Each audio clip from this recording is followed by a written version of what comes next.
it and get back out there. But it looked a little bit strange to, I think, every racing driver that's seen it. Yeah, a weird one. We'll see if Mercedes have anything to say about it. Of course, as the season goes on in terms of that car and its reliability. Alex Brundle has left us. He's not gone far. He's looking at some analysis between our pole sitter, Kimi Antonelli, and P2 man, Charles Leclerc. Mercedes prodigy Kimi Antonelli versus Monegasque maestro Charles Leclerc. That was the battle for pole position for the British Grand Prix. 0.17 in it. Let's see with the ghost car, shall we, how the lap played out between the two of them. You're on board with Leclerc as you make your way through the exit of club, and we're going to build up touching 300 kilometers per hour throughout this lap, 190 miles an hour as they make their way in to Abbey. And this is where Leclerc is really strong. There are 0.2 of a second, more than the pole margin in it between the two in Village and the Loop. And Leclerc jumps ahead. Look at all that traction for the Ferrari. He leaves Antonelli in his dust, but now the Mercedes is going to slowly catch him through the rest of the lap, starting with this straight where he takes a 0.5 tenth back, and then it's really close, as it has been all weekend, between the Ferrari and the Mercedes in Brooklands and Luffield. But Antonelli almost pulls up alongside, equal on time with Leclerc, as they make their way down to Copse Corner, the famous turn 9. The Ferrari's been a bit better at deploying its energy in turn 9 throughout the weekend, but that advantage slightly mitigated in Q3. Check out, though, how strong this Mercedes is as they turn into Beckett's. It's more apex speed for Kimi Antonelli, and there's a 1/10 of a second in it through there, and another 1/10 as he makes his way down towards Stowe. Building up to the famous braking zone, Antonelli charges ahead. There's even more time gained by the Mercedes on the apex of Stowe, where the Ferrari has been strong through the exit. It is not this time. Leclerc, though, with all of that mechanical grip, charges the braking zone, changes direction, mitigates the loss, but it's not enough to take that coveted pole position away for 52 laps of the British Grand Prix. What a lap from Kimi Antonelli. Thank you very much. Alex Brundle, we'll see you out on the grid. Juan Pablo, you know what it takes to win around here, don't you? Talk us through that victory. You started P4, didn't you? Yeah, I was lucky enough to win in 2005. I was on pole here in 2002. And honestly, I think Antonelli, if he can make it through the first 3-4 corners clean, he's got enough pace. And if you can manage the pace and manage the tires with the speed they have, he's going to go into the distance. I think it's going to be a pretty easy win for Antonelli. I think George, on the other hand, is going to have a very interesting fight because he's got to go not only against one Ferrari, but two of them. Glorious scenes here of you on the top step in the Brits' backyard. Love that. Kimi Antonelli already knows what it takes to win here, albeit in the shortened format. He won at the sprint yesterday. Let's take a look. It's race day at Silverstone. We go sprinting around a landmark motor racing venue. Hamilton of old is back and he leads the field. Antonelli versus Hamilton into Abbey Corner, and Hamilton kept it pinned. Decisive defensive stuff from Hamilton. Norris now hunting Antonelli. Lando Norris going through. Can he stay ahead? Look at that, look at the speed using the boost to get by. Russell on fast forward. 2 McLarens in 2 corners. But here comes Norris again. Pass and repass. Crucially, Lando Norris is able to stay ahead. 21 years between Antonelli and Lewis Hamilton, but here they are going wheel to wheel. Antonelli is closer than he's ever been before. Kimi Antonelli goes through to the lead, and the championship leader extends his margin further. Nice work, Kimi. Let's go. In control all the way. Oh, the fans here, their hopes were raised, weren't they, when Lewis Hamilton took sprint pole. Kimi Antonelli dashed all those hopes with that overtake down the hangar straight.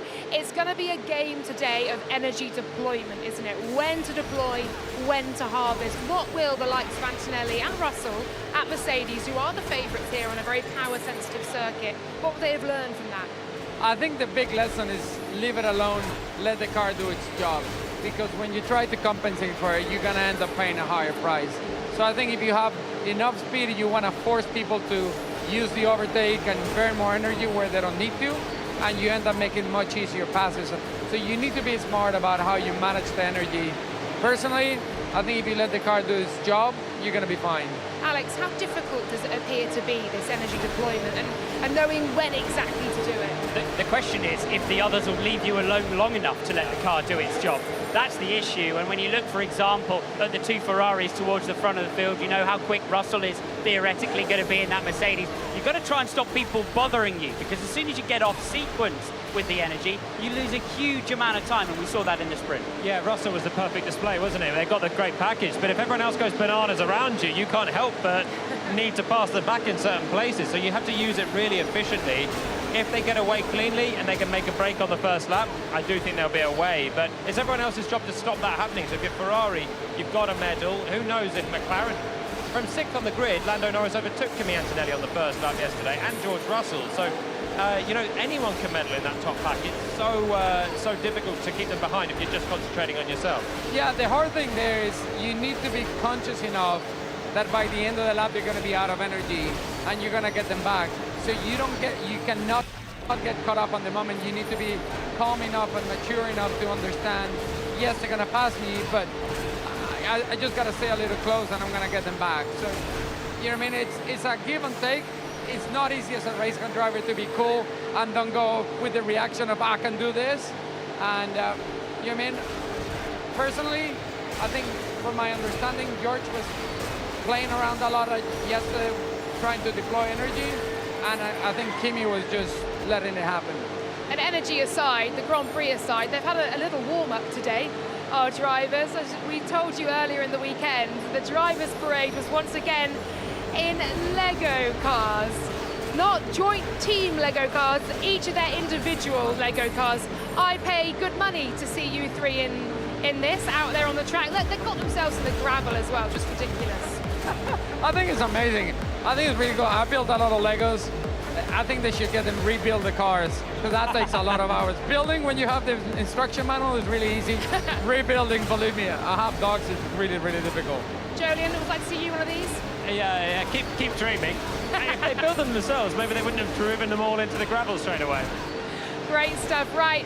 Oh, Lego aside, we've got a big race coming up, haven't we? The British Grand Prix, all the build-up coming up very soon.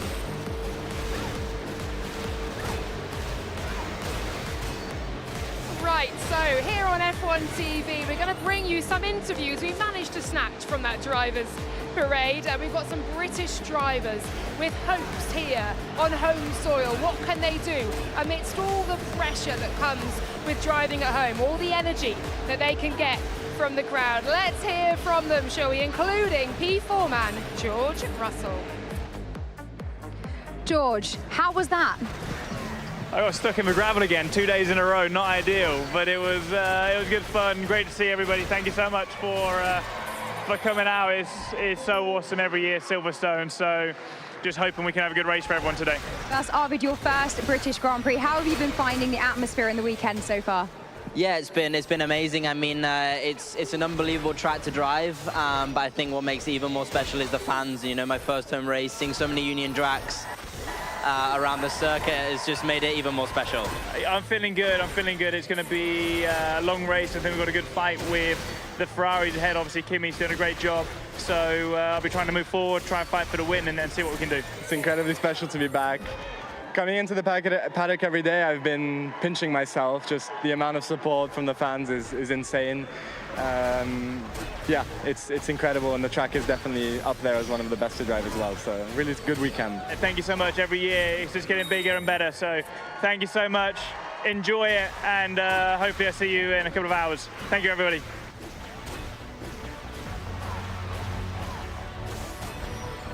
Welcome back to the coverage of the British Grand Prix, to all the build-up here in your pre-race show. Welcome back down to the pit lane. Now, Lawrence Barretto is buzzing around this circuit for us, trying to get some driver reaction and analysis building up to this one. He has managed to flag down P2 man Charles Leclerc. Well, Charles, heck of a lap yesterday in quali, second front row in a row. How you feeling? You must have slept really well. Yeah, I slept well. I actually just woke up. I was napping as well now, so I slept well twice. But yeah, happy with yesterday. Then, as I said yesterday, we still need to prove the positive feeling into a race, because on the Oh, careful, sorry.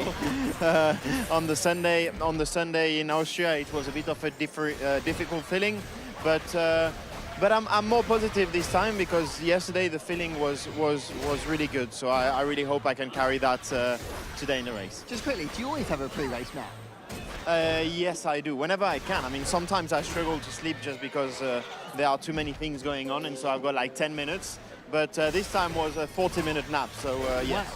So you must be feeling in a good place, Dane. So I know you changed a few things, haven't you? You kind of took your own direction as well to get a better feel for the car. I know it's only one race, but the feeling generally is good, more connection with the car? Yeah, exactly. That's the right word to use, I think. With these cars, to perform at your best, you need to know what's going to happen inside the corner.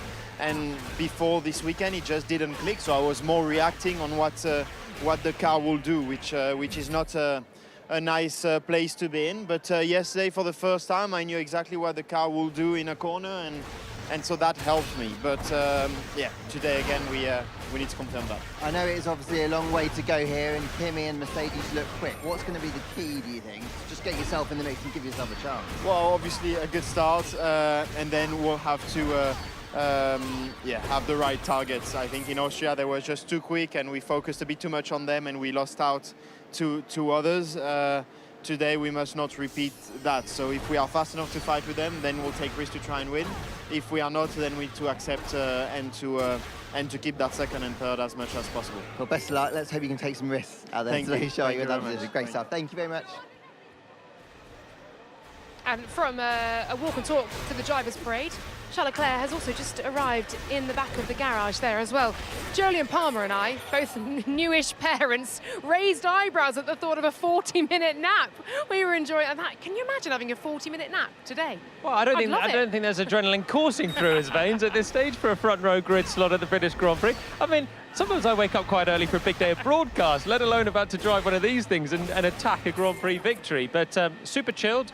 Very happy with the way that he went yesterday. They made big setup changes on his side of the garage, and we saw a much better Charles Leclerc in qualifying, much more consistency, much more in tune with the car, less snappy, and so yeah, happy, relaxed, and set to fight. Where do you think that comfort has come from? Because they haven't had much time to do a big sweeping change. But it does look like pure balance. I mean, actually, if anything, the car looked a little bit pointy for Hamilton from the data that I've seen yesterday. And the man said it himself, you know, suddenly feels confident. When you can feel confident in these cars, you have full control over where you're using the energy through the corners as well. And it's like a double whammy. You've then got all of the energy you've saved by being clean in your inputs to deliver in a straight line. That was actually the difference between the two Ferraris. Yeah, Charles Leclerc getting the better of Lewis Hamilton in Grand Prix qualifying. Lewis Hamilton, of course, on sprint pole. He's already picked up a victory in red this year. He's come to a place that absolutely adores him.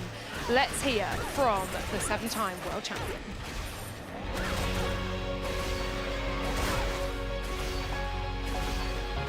Lewis, it's so lovely to see you, especially here at Silverstone. Just how special was that moment to win with Ferrari for the first time? Obviously, massively emotional, not only for me, but for everyone that's been on the journey with me. It feels like a long time ago, and you know, because we've already had Austria, and now we're at Silverstone. And can't believe how many years I've been here. It must have been a big deal stepping into Ferrari and a huge amount of change to sort of adapt to the environment. Yeah. How important has building that synergy been with all of the team members? I mean, it is always important to trying to build that bond, and fitting into a new environment is never quite easy. You know, when I went to Mercedes, it was kind of easier because there's all Brits. They love having their curries, and you know, they have their certain things that they do, and then when you go to Italy, it's a much different culture, so it's like double whammy. I think we've got great synergy now within the team, and I think the work we've done this year it's really starting to pay off, so I'm really grateful to everyone. But this year it feels completely different. You seem so revitalized, re-energized. What is that down to? You've spoken about the fact that you're able to input into the car, and that just gives you a better feel. Yeah. Is that it? Is it more than that? No, there's definitely a lot more than that. I think I would never want it to be that way, that I just join and then straight away we win. I mean, I've not moved to any team that I've been at the top straight away. You know, I like the journey of building together to get to. It makes it so much more special. Amazingly, this is your 20th British Grand Prix, which is Crazy. quite something. Pretty nuts. Now, out of the 19 that you've entered, you've won 9 of them, Lewis. That's just so impressive. What is it about this place? Well, firstly, there really is a big difference when you come to your home crowd. The fans here have been just phenomenal. Since my first pole position here in 2007, and then the first win I had in 2008, and then just every year it's just an extra buzz, an extra push. I think Nigel Mansell might have said once that you get like an extra couple tenths when you're in your home turf, and it's invisible, but you feel that energy and you channel that into your driving. But also just the track. It is the best track in the world. Driving-wise, it's a medium and high-speed circuit. It's often windy here, and so more often than not, you have a headwinds going through Magus and Beckett's, and that's like being in the wind tunnel, basically. That's where the corner operates the best. It's also a track that has different lines you can take. The weather's up and down often. It's just a combination of many, many things. And it's one of those tracks you just love driving. Like every driver here loves driving. It's just awesome. Lewis Hamilton and Silverstone, there's an affinity, isn't there? It's almost unbreakable. 9 wins from 19 entries. It's a pretty good return. Can he get that 10th today? You feel it may be difficult for Ferrari as we've entered the grid and we're in front of his grid box. How do the Ferraris balance personal ambition? Lewis is to win a 10, Charles is to beat his teammate and get a win in red, against a team ambition, because the only way you feel they can is if they actually work together here, Jolyon. Yeah, we were talking about it yesterday. I feel like they have to work together if they want to win the race. Even then, if they work together, it might be a long shot because Kimi's so dialed in and the Mercedes looks a bit quicker. But if they can somehow meddle with Kimi early on, get one or preferably both cars ahead, then they can maybe work together. Problem is we haven't seen that from Ferrari this year. We've seen all-out battling with them, particularly in China, where they went wheel-to-wheel thrillingly, but even in Austria, further back, they're not giving each other an inch. So if they're racing each other that hard, they are going to let Kimi scamper away. I think the opportunity that they've got here is definitely at the start. We've seen different strategies play out in the sprint race. If they can post at least one of these Ferraris, as you say, or even both past Kimi Antonelli, normally we'd say that would be a case of late braking. But with all the energetic options, you can go really aggressive at the beginning of the race here and potentially take track position with one of these cars. That's a cost, though, later, so who's going to take that pill? It's almost a shame, though, because I love watching the Ferraris battle. I don't want to rid us of that. Well, you might get it. I don't know if they've got the memo yet, but we will see. They'll be battling either Ferraris being the Mercedes, or they'll battle with each other. Battles galore, then, that's for sure. Well, from the grid here, we'll be back very soon. All the build-up for the British Grand Prix. Keep it right here. Now, for those of you on F1 TV, here's something a little extra. It's Oscar Piastri, a little bit earlier on. Tell us why you're so good around Silverstone. I don't know, to be honest.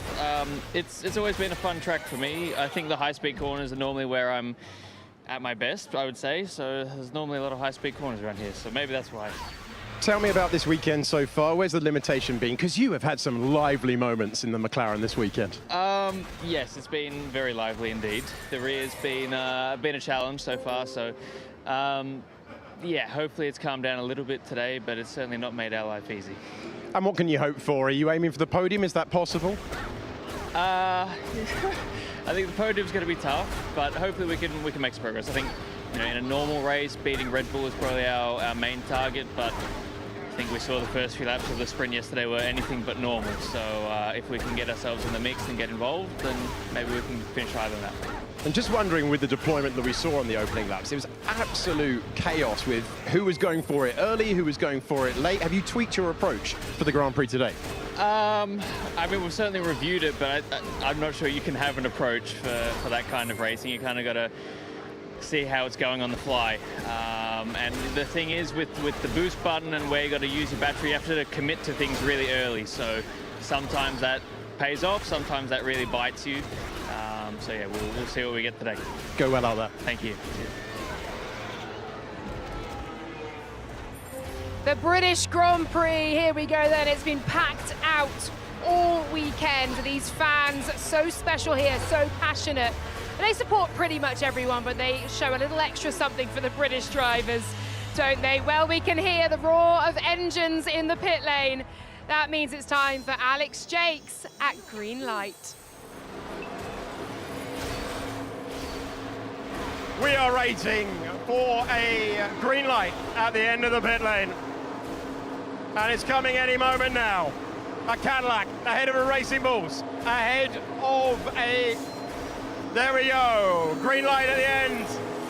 Isaac Hadjar is the lead Red Bull on the grid for only the 3rd time in his Red Bull career. Next up, one of the stories of last year, Nico Hulkenberg on the podium. He had to wait 239 races until he got there. One of the contenders for the win today. George Russell makes his way out onto the circuit. He is 4th for the 2nd year in a row. Liam Lawson, unbelievable form at the moment. He's outstanding, looking for a 5th consecutive point-scoring finish in Formula One. Ollie Behrman is one of 5 Brits on the grid. He's got our pole sitter, Kimi Antonelli, directly behind him. Antonelli trying to win his 6th Grand Prix. The car going past was a McLaren. That was Lewis Hamilton going by. Hamilton chasing his 10th Grand Prix victory around this circuit today. There is Charles Leclerc.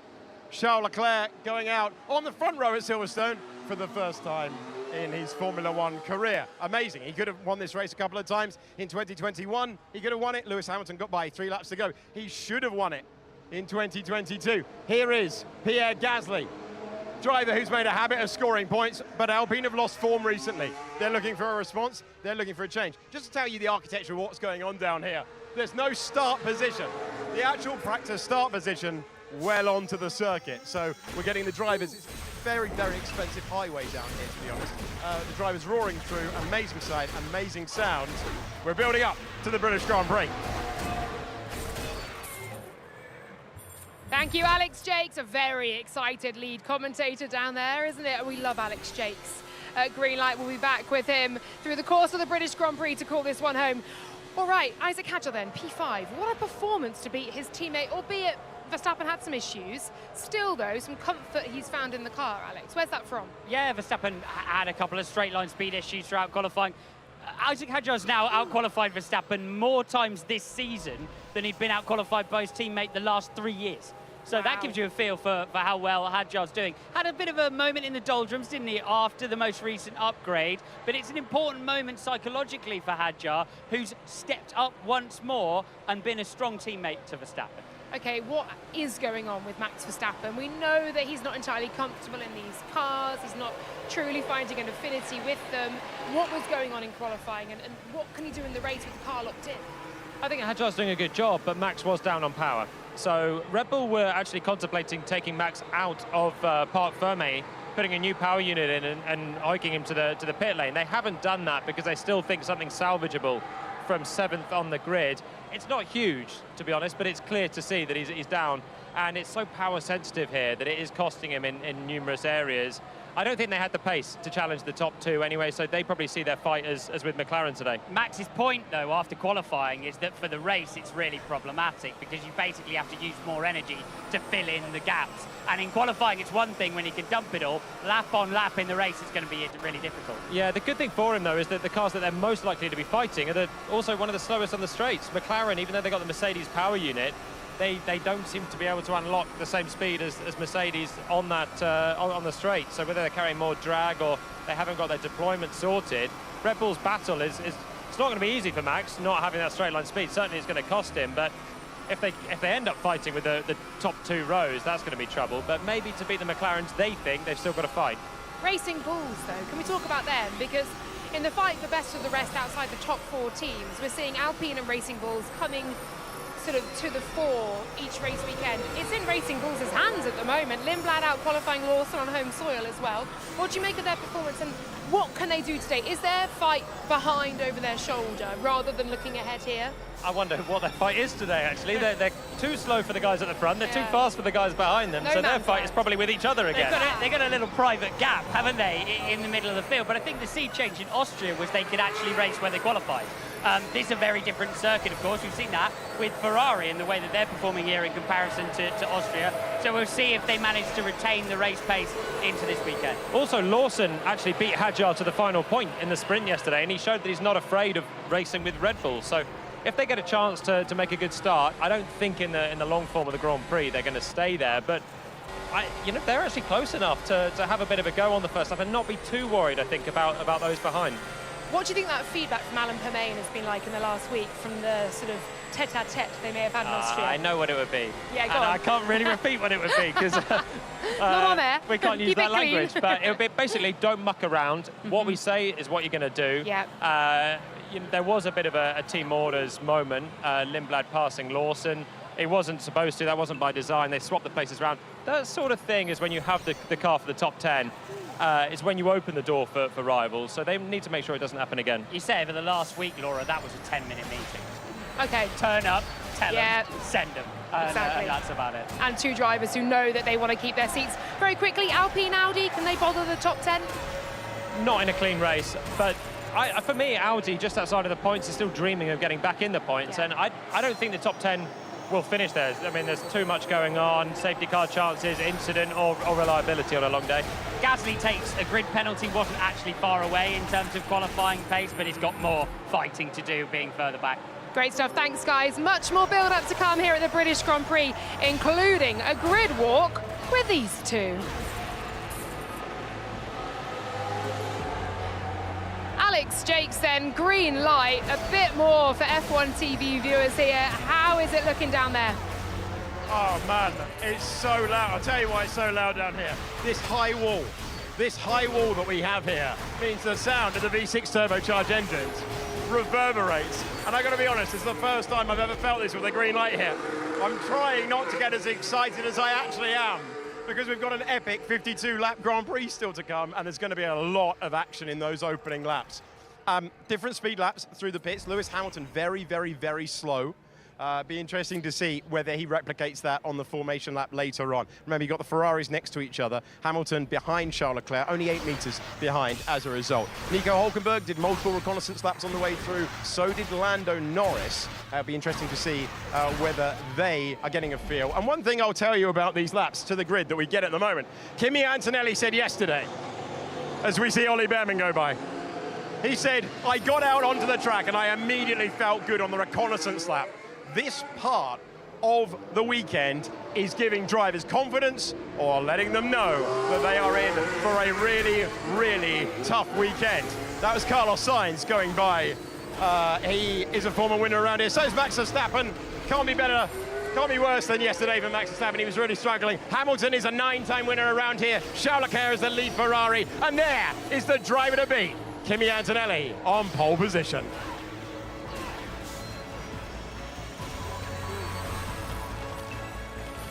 Welcome back to the grid at the British Grand Prix.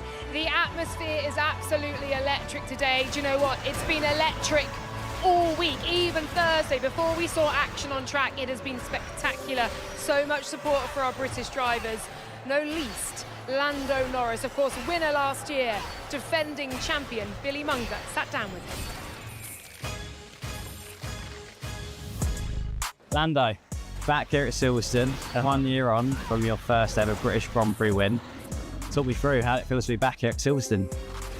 Very good. Sun shining. I'm always happy to be back here. It's just it's a beautiful feeling. It's nice to come and see so many of my own supporters, my own fans, the ones who literally cheer me on every single weekend. Yeah. It just makes me feel very special in the best way possible. You're the 13th ever British driver to win the British Grand Prix. You're hearing those stats that you're part of like such an elite club. Yeah. Like, does that sink in for you at this moment in time, or do you think that's something that's going to come back at the back end of your career? I know one day I'm going to retire and I'll be able to just sit on my sofa and probably miss F1, but at the same time go like, it's pretty amazing to have my name alongside these legends. So I'm proud. I'm proud of myself, I guess, that I managed to get my name up there, because I still at times see myself as a kid who once saw Lewis on TV racing here in Silverstone, wondering, I wonder what it's like to stand on that podium up there. And I managed to do all of those things now, you know. So I still feel like that's, to me, a racing fan, the guy who loves racing, supports the Brits, supported Lewis. and now it's my turn. And on Sunday, did you know it's actually going to be 6 years since your first ever podium in F1 back in Austria, 2020? How does that make you feel? Have you got anything you would say? Older. Have you got anything you would say to Lando from 6 years ago? Now you're in this position. Now you've won a world championship and you've learned what you've learned. I would try give myself tell myself to have more confidence in myself. So that kind of same trust myself. Yeah. Have more confidence in myself. I'm in F1 for a reason. Now I've proven to myself that I can beat these other guys. But me younger, I never thought that. I was never like, yeah, I've got this. I'm going to beat all these. I'm going to beat Lewis. I'm going to beat Max. I'm going to beat Fernando. I'm going to beat any driver that we're up against, you know. So if I could just tell myself to have a little bit more confidence in my own ability. So I just be myself. Like I was more last year, but there's a few years where I'm like, you know, does this mean I need to tell myself the opposite thing in my head? Because I'm like, don't go for this move, but should I? Do I just commit, and if I crash, I crash? Coming into this weekend, where do you think your expectations are? Where do you think you would be able to walk away from this weekend being happy with the result? A podium would be good. I think we have to be realistic. We're not where we want to be. We've not been challengers for podiums, but basically the whole year, bar 1 or 2 races. You're still probably going to see Merckx be the best, but we have a chance to be right there, like we were in Barcelona, for instance. So hard to have confidence and just say podium. Yeah, but you said it. Podium. Just be here in Silverstone.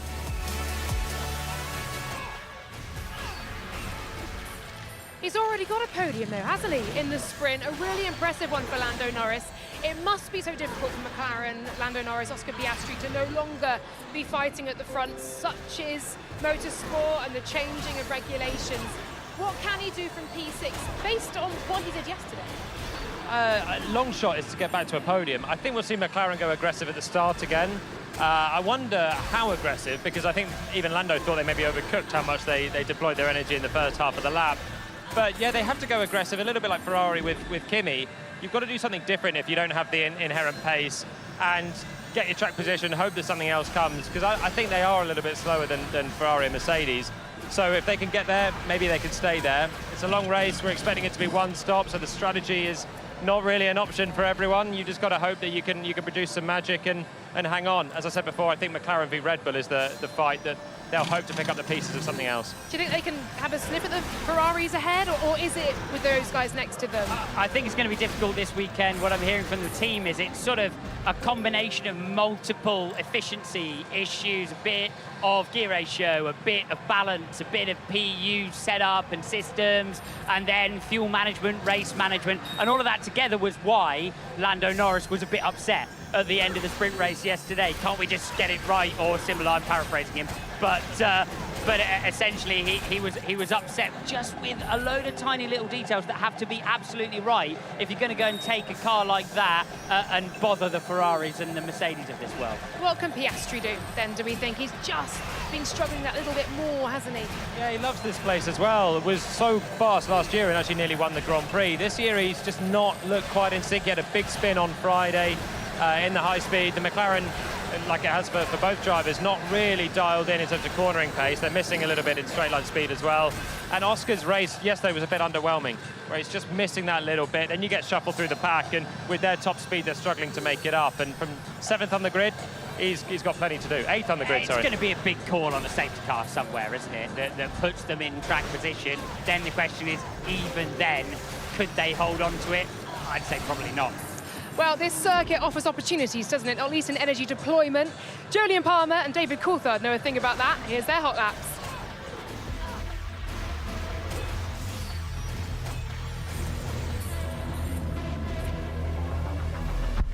All aboard. Permission to leave? Permission to leave, yeah. So my 37 race laps over 2 years here didn't stack up too well against your 2 Grand Prix wins, DC. Let's see what it's all about. So you had a pretty unreliable car, is what you're saying. So I'm basically making this up as I go along. So at any point, join in. Don't tell me that. And give me some pointers. Nice bit of low speed. Here we go. Right, entry corner. This is a good one coming up. Brooklyn. Late on the brakes. Oh, I'm too early here as well. You've gone in a bit early, but I'm good with that. Hold it through left field. Oh, I thought this thing had traction control. They turned it off. This see me? Oh, I'm a bit kind of wavering around in the wind here, lacking confidence in the rear. That was absolutely good for me. Oh. Going in the road. It wants to swap ends. I was never good with oversteer. Lovely section. And relax. Yeah. Couple of deep breaths. Down the hanger straight. Belter of a corner. I wonder if they'll use a lot of the curve there on entry now. It looks like a new curve from when I was racing. Yeah, you can start to use more entry, a little bit on apex. I'm not sure I could do a Grand Prix distance. I think I would end up spinning. In hot. Down to the pit lane limit. That was a bit of adrenaline. Yeah. Well done. I don't know who was on higher adrenaline, me or you. Well done for not reaching for the door handle. GC, I had full faith in you. What a pro! What a pro! I'm glad. Well done. Well done. And that was a real rush. It's a great lap, isn't it? Yeah. The high speed, the big braking zones, and piecing it together for the high speed corners and the long turning points at Brooklands and Luffy. They're not like the exhilarating corners. They were for me just then. Yeah. Normally they're not in a Formula One car. They're a bit more sedate, but they're so easy to make mistakes as well. So agree. It's a difficult one to piece together, just like that. What a way to see this track then. Okay, here we go. It is almost time for the British Grand Prix. We're building up to it. That means it's one thing and one thing only. Racing drivers, good mates, and now your hosts for the British Grand Prix grid walk. Thank you, Laura Winter. It'll be 52 laps of the British Grand Prix, 640 metres from the start line down towards the first braking zone, but we're a whole lot further than that away from it. Fernando Alonso will start as the leading two of the two Aston Martins in exactly the same position as he started when he made his debut at Silverstone for Bernardi. But walking forward from there, next up is a Cadillac Jolyon Palmer. Yeah, so we've got Sergio Perez, difficult day for him in the Cadillac. I've also just seen Carlos Sainz Sr. have a wander down to the back to have a look at Aston Martin, so they're having a look in reverse. Graham Loudon, are you happy with his progress so far this season, or would you hope for to have a little bit more by now? Well, you know, we're up against some world-class opposition, so I think everyone in the team's done a fantastic job, you know. We're under pressure to keep performing, but the pressure is a privilege in this game, so yeah, we'll keep pushing and we'll get there, I'm sure. On with the show, Alpine of Franco Colapinto up next. Yeah, difficult day for him yesterday. Had a big spin at Beckett's, was backwards, bouncing over the grass. I would have felt that through his body as he's strapped in and had a good run through to the grid to make sure that car's back up and running. So Graham Loudon there, boss of Sergio Perez, boss of Valtteri Bottas as well. And Bottas with his best ever qualifying for Cadillac here will line up in 18th place behind Esteban Ocon, who also lost out because of the spin for Colapinto, was investigated for a yellow flag infringement. The data showed he had a big lift, but nonetheless, it cost him a place into Q2. Next up, the Williams of Alexander Albon picked up a 3-place grid penalty as a result of blocking Lance Stroll. He is up ahead in the Williams and making our way through the grid. Then you've got the other Alpine, upgraded Alpine this weekend with some new elements to it, and upgraded Williams as well. Not a significant amount of upgrades for anybody. It was Franco Colapinto who made a spin at the beginning of qualifying, but indeed Pierre Gasly also takes a grid penalty as well. We drop it off at the other Williams of Carlos Sainz, who again hasn't found too much performance, but it's a genuine step forward for the Williams of Sainz this weekend. They make their way out of Q1 in the shape of Albon for only the 4th time this season. Oliver Behrman has outqualified the sister car 7 times this year so far, but finds himself as the only British driver outside of the top 10 behind a pair of Audis. Nico Hülkenberg will be the rearmost of those, still outside the points in every Grand Prix this year. Has not managed to pick up a point in that Audi and starts behind his Brazilian teammate, who's been 11th, seems to sit 11th the whole year long. Twice 11th place finisher over the last couple of races. He'll start 11th again this weekend. The Brazilian Gabriel Bortoleto will be the lead of that pair. Yeah, so they love an 11th place, but they'd like even more a chance to get in the top 10. You know who I've got here? a British legend, 6-time gold medalist Chris Hoy. You're no stranger to a big event. How are you feeling for this British Grand Prix coming up? Well, it's nice being on this side of the fence. You can relax and enjoy a sporting event, but yeah, it's just a fantastic atmosphere. Genuinely, we're thinking this has to be one of the biggest sporting events in terms of crowd size, in terms of spectacle. It's fantastic. And a racing driver yourself and a racing connoisseur, how do you see this one playing out? It's hard to look beyond Antonelli, but equally, Lewis with the home crowd behind him, anything could happen. All right, sit back and enjoy. Cheers, Chris. So we move forward. And here we go. Oh, is it JP Senior on the grid? JP Senior, who have you got? Who have you got for the win today? I have to ask you the questions. He can't ask you the questions. Who have you got for the Grand Prix win? God, I've got no chance with you two. I can't hear everything anyway. But I mean, what a hell of a grid. I don't know how anybody works. It's just mad, isn't it? It's so busy here. We'll see. We've got a dash. Nice to chat to you. Dad on the grid, everybody. So, was a racing driver back in the day as well. So here we go. Racing Bulls up into the top 10. Liam Lawson in 10th place. Scored a point in the sprint already. And yesterday's race, as I said, got elbows out, fought with Isaac Hajar later on. One quick word for Alan Permain. Are you guys going to respect some team orders today? Have you put some words into them after last week? I had a small chat with them, but everything's cool. We'll be okay. Double points finished today. That's what we're aiming for, of course, and I think that's very, very possible. All right, best of luck. Cheers. Yeah, Racing Bulls seem like they got a little bit more straight line speed than the rest of the cars in the midfield, but missing a bit of that straight line speed. The rearmost McLaren of Oscar Piastri just cannot seem to get this car right throughout the weekend. Missing straight line speed, Zach Brown telling us earlier on in the weekend, the car far too pointy for them. Oscar Piastri finds himself behind Max Verstappen, who indeed is struggling with straight line speed as well. An engine problem for him in qualifying. Mr. Clarkson, do you have a moment for F1 TV? Oh, you've just, oh, okay. Oh, well, not quite Kim Kardashian, but I'm building up to it. Mr. Jim Farley, how are you? Very good, thank you, sir. Ford engines sitting here on the grid. What are your prospects for today? It depends how we get off the line. But if we have a good launch, I think we have a good chance. Obviously, this track's pretty tough for us. Next to one as well, Spa. But I think we've done a good job. I'm really proud of the team. We got to get our launches figured out. Hey, stuff. Have a good one. Jim Farley there, the CEO of Ford Motor Company. As we move towards the front of the field, the foremost McLaren, Julian Palmer. Yeah, getting super busy up here. So we've got Lando Norris.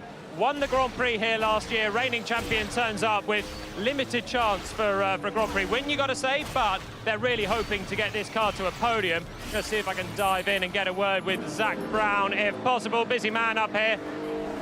So Lando Norris here in 6th. They had a great launch yesterday. And hey, Zach, how are you feeling for this one? You've already been out on track today. Have you reported the conditions back to them? I have. I got a little bump on my elbow. I mean, these guys have it so easy now. What's the plan for today? All out attack first half of the lap and then bet your cars wide. Yeah, I think a podium's possible, but it'll require everything kind of going our way. I think pace-wise we'll be faster than qualifying, but not fast enough to probably make too much headway, so we'll have to rely on strategy and two great drivers. All right, best of luck, Zach. Speak to you on the pit wall. Moving through then to the rearmost of the Mercedes, George Russell didn't get the final qualifying lap that he wanted. Tyre preparation not right for him. He ditched it very early on, but he should have good race pace sitting behind Lewis Hamilton, beaten by his teammate in the Ferrari. A little bit too much front end in that car for his liking, but as we get towards the front, it was a very, very close battle. 1.5 tenths in it between Charles Leclerc and Kimi Andrea Antonelli. Jonathan Palmer, we saw earlier on the grid. Well, Julian Palmer, which of these two machines are going to make it down to T1 first? Yeah, you want to go down and ask the old man again. All British second row, but this is a big start. Second place on the grid can actually be a really good position to go up the inside at the first corner. We're going to find out very soon if Leclerc can take the fight to Antonelli. But first of all, it's time for the British national anthem. God save our gracious King, long live our noble King. God save the King, and send him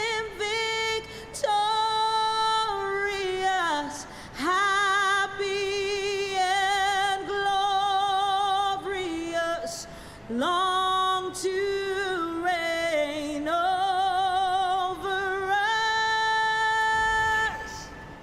God save the King.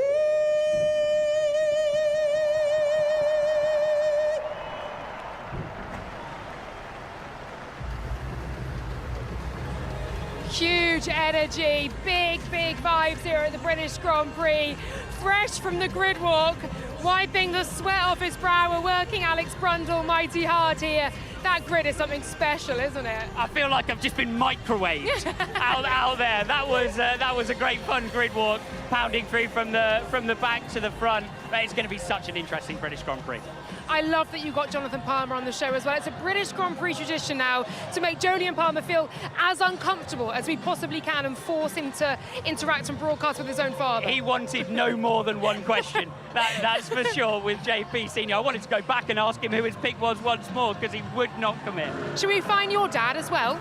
I'm sure he's out there somewhere taking all the interviews I tried to get with Jeremy. But yeah, let's on with the show. On with the show, there we go. I like making these two lads feel uncomfortable. Right, on with the show, and what a show we are going to be treated to. How important is the start here between Kimi and Charles Leclerc and Lewis Hamilton? Kimi's got to get it right. He has been doing that, but it has been a thorn in his side. Yeah, it really has, and it's deceptively long down to the first corner, the first real corner here. Formula One cars, you've got to remember, flat out through Abbey Corner. So actually, the first braking zone is over the hills and far away for Village, and it's not a particularly hard brake either. So it's all about deployment down there. Yesterday in the sprint race, we saw drivers gaining down in that early phase of the lap, but then really struggling through at the end of the lap, and that's going to be such a feature of how it plays out to begin with. And you wonder how those behind will progress through as well, where the fight really is. Lawrence Barretto speaking to Max Verstappen about his chances. Max, P7 on the grid today. I know you had a difficult start, but you got some more faith that hopefully it'll be a cleaner getaway at least today?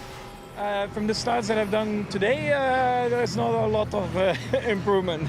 So I hope it's going to be a bit better. And for the race pace, how do you feel about that? Yeah, I mean, qualifying didn't really go well, right? I mean, the balance was not good, so you cannot change the car. Right, best of luck, thanks. Oh, not at all entirely confident Max Verstappen, is it? We'll see what he can do. Never count him out, though. We've learned that by now, haven't we? Can I ask you about George Russell's mindset? Because you feel when it rains, it pours. There was a glimmer of hope and of sunshine in Austria last time out, but now on a track where it will matter the most, he can't quite get it together, can he? What's his mindset heading into this one? Fight the Ferraris for P2 or go for the ultimate win? Clear the Ferraris immediately is what George Russell simply must do if he's going to have a shot at Kimi Antonelli. There's no reason why he wouldn't have the pace.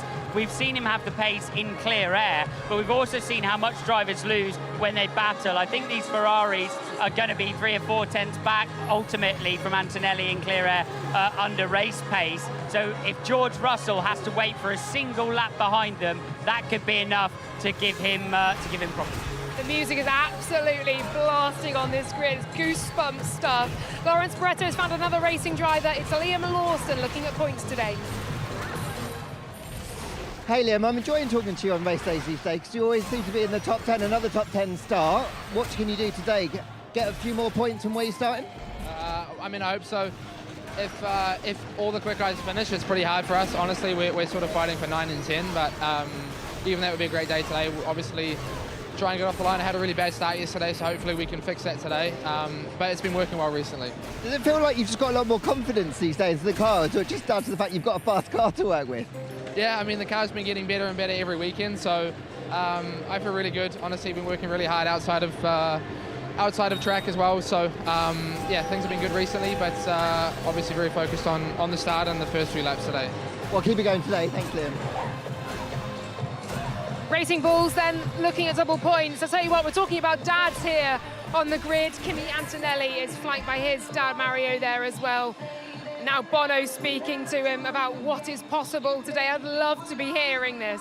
What a relationship that is in both directions. Firstly, Kimi's dad, we know his involvement in motorsport, a tremendous amount of experience there with all of his GT background. And then, of course, Bono, the man who has run the driver who will start behind him in the shape of Lewis Hamilton to home victory here. And for Kimi Antonelli, a tremendous amount of calming experience on the pit wall. But, you know, it's a driver who took 5 consecutive victories through the middle of this season. Kimi Antonelli now knows how to win Formula One races all by himself. I said it earlier, you feel we're witnessing something truly extraordinary, the beginning of this next generation of driver. If you're looking at Ferraris, therefore, and George Russell, how do they counter this, the aura that Kimi has seemingly had around him for this season? The problem is this, the starting position, the absolutely clear air, because Kimi's main strength versus Russell versus everyone is that pure pace in the high-speed corners. And if he can clear them and get off into the distance, then there's only one stop to play with in this British Grand Prix. And there's not going to be a lot of tyre degradation. We're looking at the medium, moving on to either the hard or the soft, depending on how long they run for. So there are very few opportunities. The only thing they can do is try and use his inexperience to outfox him at the start. Yeah, inexperience does not seem to dog him. It just gives him more confidence. He hasn't got a monkey on his back. He hasn't got a chip on his shoulder. Kimi Antonelli is dreaming right now of a world title. You mentioned tyre deg, you mentioned the one stop. Ruth Buscombe, strategist, here to tell us more about how it will play out today. Silverstone, 52 laps, and everyone will tell you it's a one-stop. Medium, hard, or medium soft. But Silverstone doesn't play by the script. Only twice have we had that boring one-stop race. Why? Because 7 in the last 9 races, we've had a safety car or virtual safety car enter the story. That pushes the race often into a 2-stop. Pit loss going from 20 down to 10. What causes them? Well, it's the wind, and today's direction is likely to catch out Copse and in Stowe. 62 times cars have gone off in the last decade. And what else? Well, no one knows if it should go onto the hard or onto the medium right now. Teams are going to be calculating that live based on the warm-up on the hard. The undercut is not particularly strong here, but the soft has got higher degradation. Expect most cars to start on that medium tyre. It's a Goldilocks tyre, offering you choice. The hard, too slow off the start line. The soft, a wild card for anybody. Maybe someone finishing out of the top 10 with a fresh one. And that is your strategy briefing. Thank you so much, Ruth. Right, we're right here at the front of the grid. I always love this moment. There is so much energy, so much expectation, so much hope, so much pressure. Alex Brundle, Kimi Antonelli versus Charles Leclerc off the start. How do they play it? Well, anyone would have called it Ferrari's game off the start line, that small turbo whizzing up and giving him the power, but Mercedes have got their hang of the start of late. It's too tough to call. This is a race, as Ruth Buscombe says, that does not behave. This is a race that so rarely conforms to the strategy book and to the form book, so we'll see how it plays out. And look at the run down to turn 1 as well. All eyes are going to be on that one there. Oh, I can't wait. Alex Brundle, come on, give me a prediction for today. Our prediction is Antonelli is going to get off the line. He's going to be challenged. I think he's going to win this Grand Prix from Lewis Hamilton passing Charles Leclerc. Oh, a Lewis Hamilton podium would be something. May it be a win. Not if Kimi Antonelli has anything to say about that. What if George Russell can manage to muscle his way past those Ferraris onto the podium? So much at stake, so much to play for. It will be a fascinating game of energy deployment. Pass and repass, and do not be passed again. This is the British Grand Prix, and it could be anybody's. So far this season, Formula One has rarely stood still. Quicker. Oh, off the road, into the barrier. Heartbreak. Oh, but into the wall and out of the race. Charles Leclerc. I'm probably not going to take the blame. Championship twists. Russell is coming to a halt. George Russell is retiring from the race lead. Bold overtakes. Verstappen goes again. Antonelli gets ahead. No shortage of drama.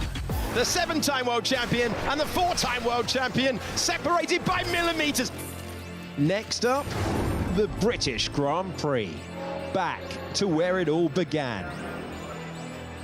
A circuit built on history that demands commitment, and where unforgettable moments become part of Formula One legend.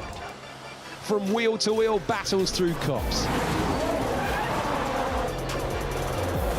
to unforgettable victories in front of a passionate home crowd. The pressure is rising, and another chapter is waiting to be written. This weekend, Formula One returns home. The British Grand Prix is next.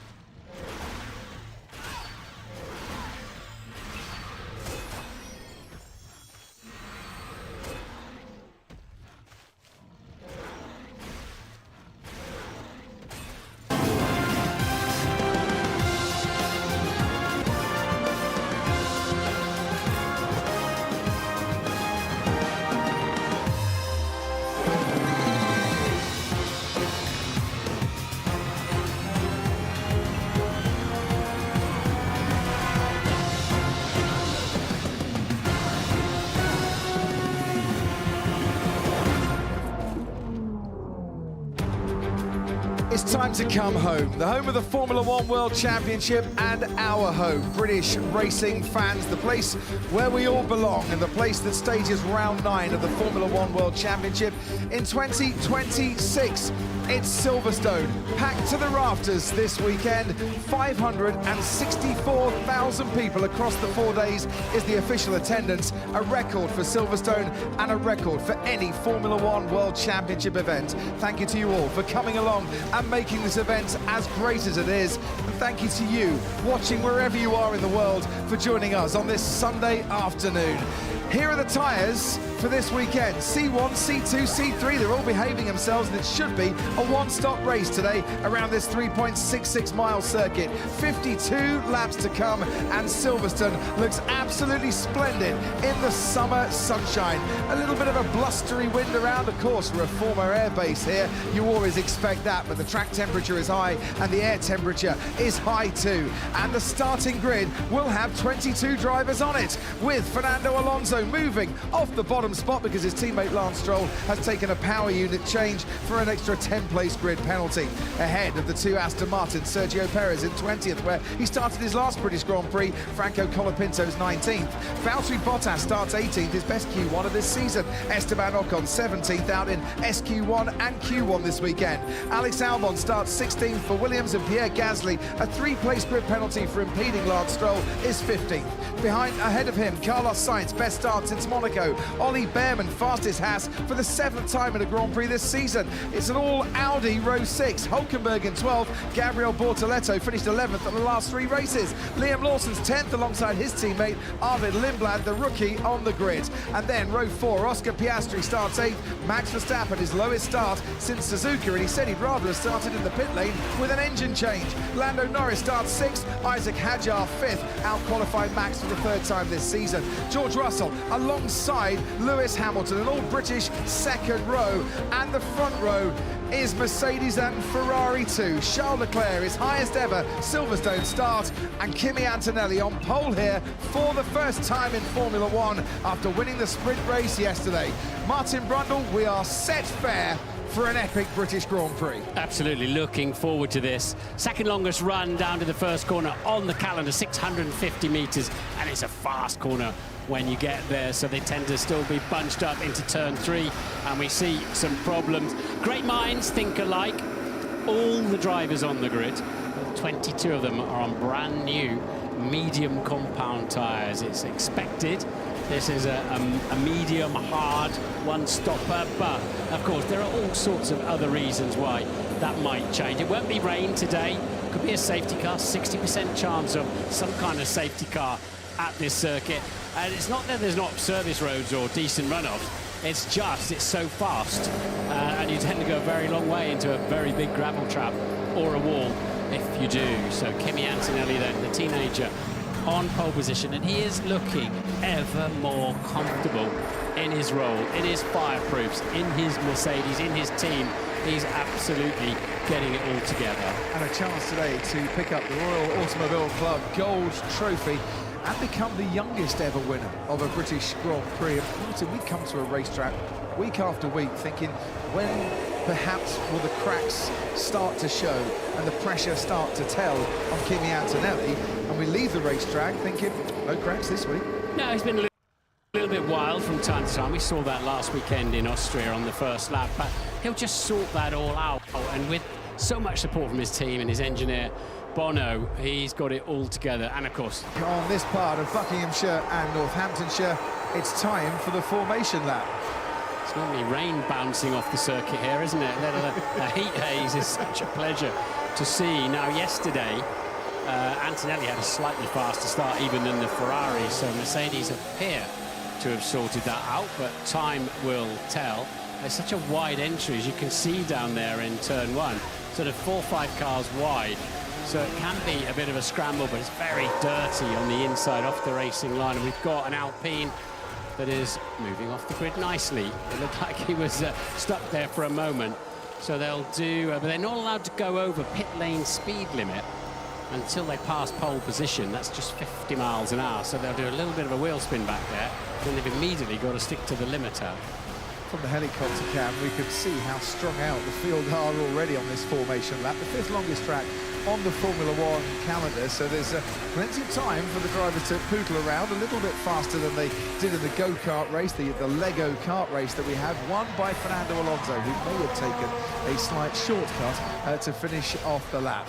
Kimi Antonelli and Charles Leclerc. It's Mercedes and Ferrari on the front row as it was yesterday, but it was Ferrari with Lewis Hamilton on pole for the sprint race. He led the first 8 laps, and his family, his brother Nick and his mum Carmen here today, getting very excited they were too. Mo Farah in that Ferrari garage. I've seen Brian May, so Brian May there as well. Hugh Grant, Ferrari have got all the big celebrities in there. I was chatting to Brian May as well. I said, what are we talking for Ferrari? I'm in love with my car, or we are the champions, or don't stop me now, which would be the Queen track for this weekend? And his answer was? We are the champions. He's got the faith. He's definitely got the faith on that one.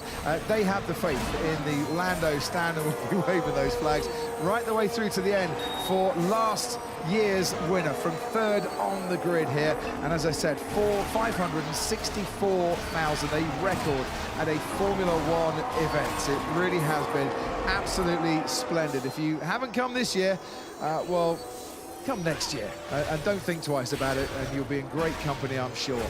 Elsewhere on the grid, George Russell 4th, Isaac Hadjar 5th. We said Lando Norris starting 6th, Max Verstappen. Interesting comments from Max Verstappen.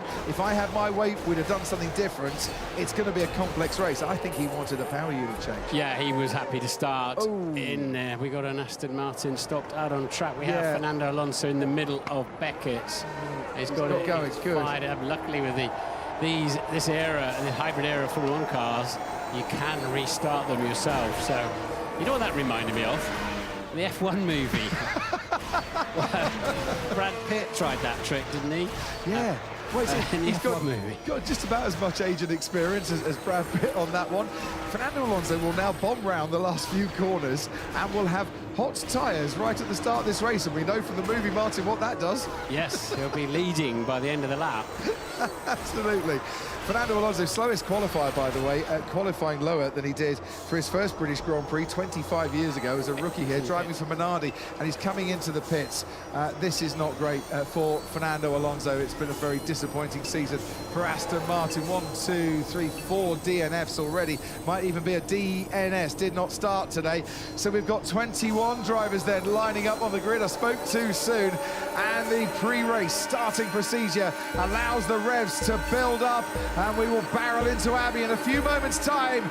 It's lights out and away we go for the British Grand Prix. Charles Leclerc got a very good reaction off the line. He's already ahead of Kimi Antonelli, and Lewis Hamilton is coming up on the Mercedes, and it's Ferrari 1-2 going through the first corner. Charles Leclerc leads from Hamilton, Antonelli, then comes Russell with Hadjar on his outside. Good start from Arvid Lindblad, who has to go wide, and Max Verstappen keeps him at bay. Lando Norris has lost places as Russell and Hadjar squabbling away through the loop.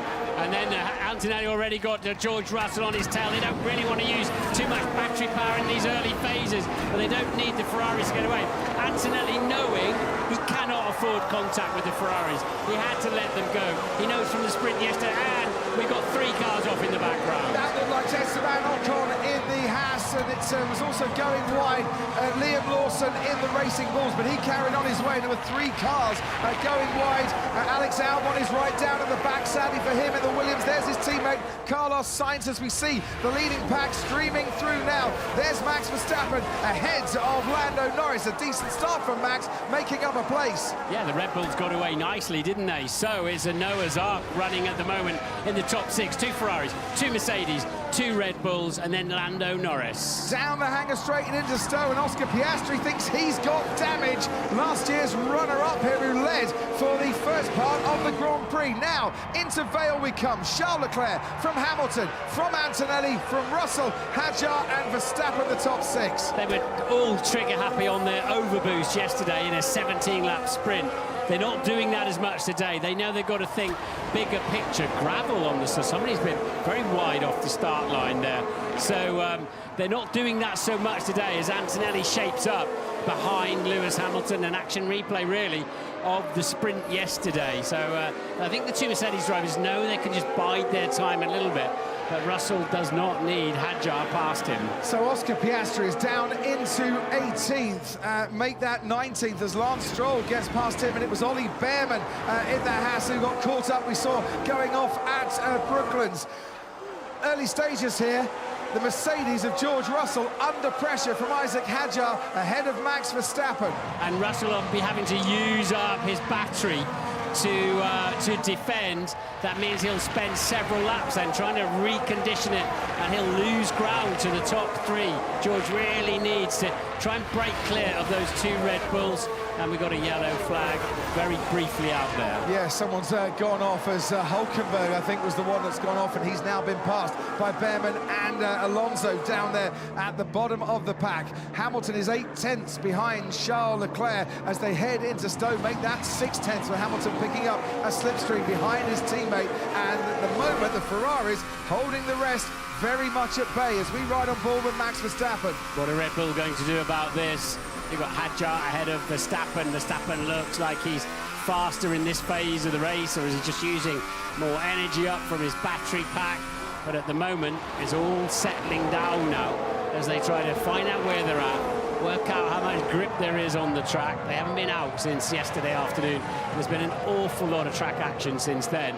And of course, they've got a full tank of fuel as well. So the car and Verstappen up the inside of his teammate. But the old switcheroo maybe in prospect here. Hadjar can't quite get back on terms going out of the Aintree corner, but he'll pick up a slipstream now down the Wellington straight to try and get back past Max Verstappen, who moves over to the right-hand side, leaves him just about enough space there. Hadjar can't force his way through. And this is giving Russell the breathing space he needs as Piastri has a whole new nose and front wing assembly on. It looks like there's some other damage as well.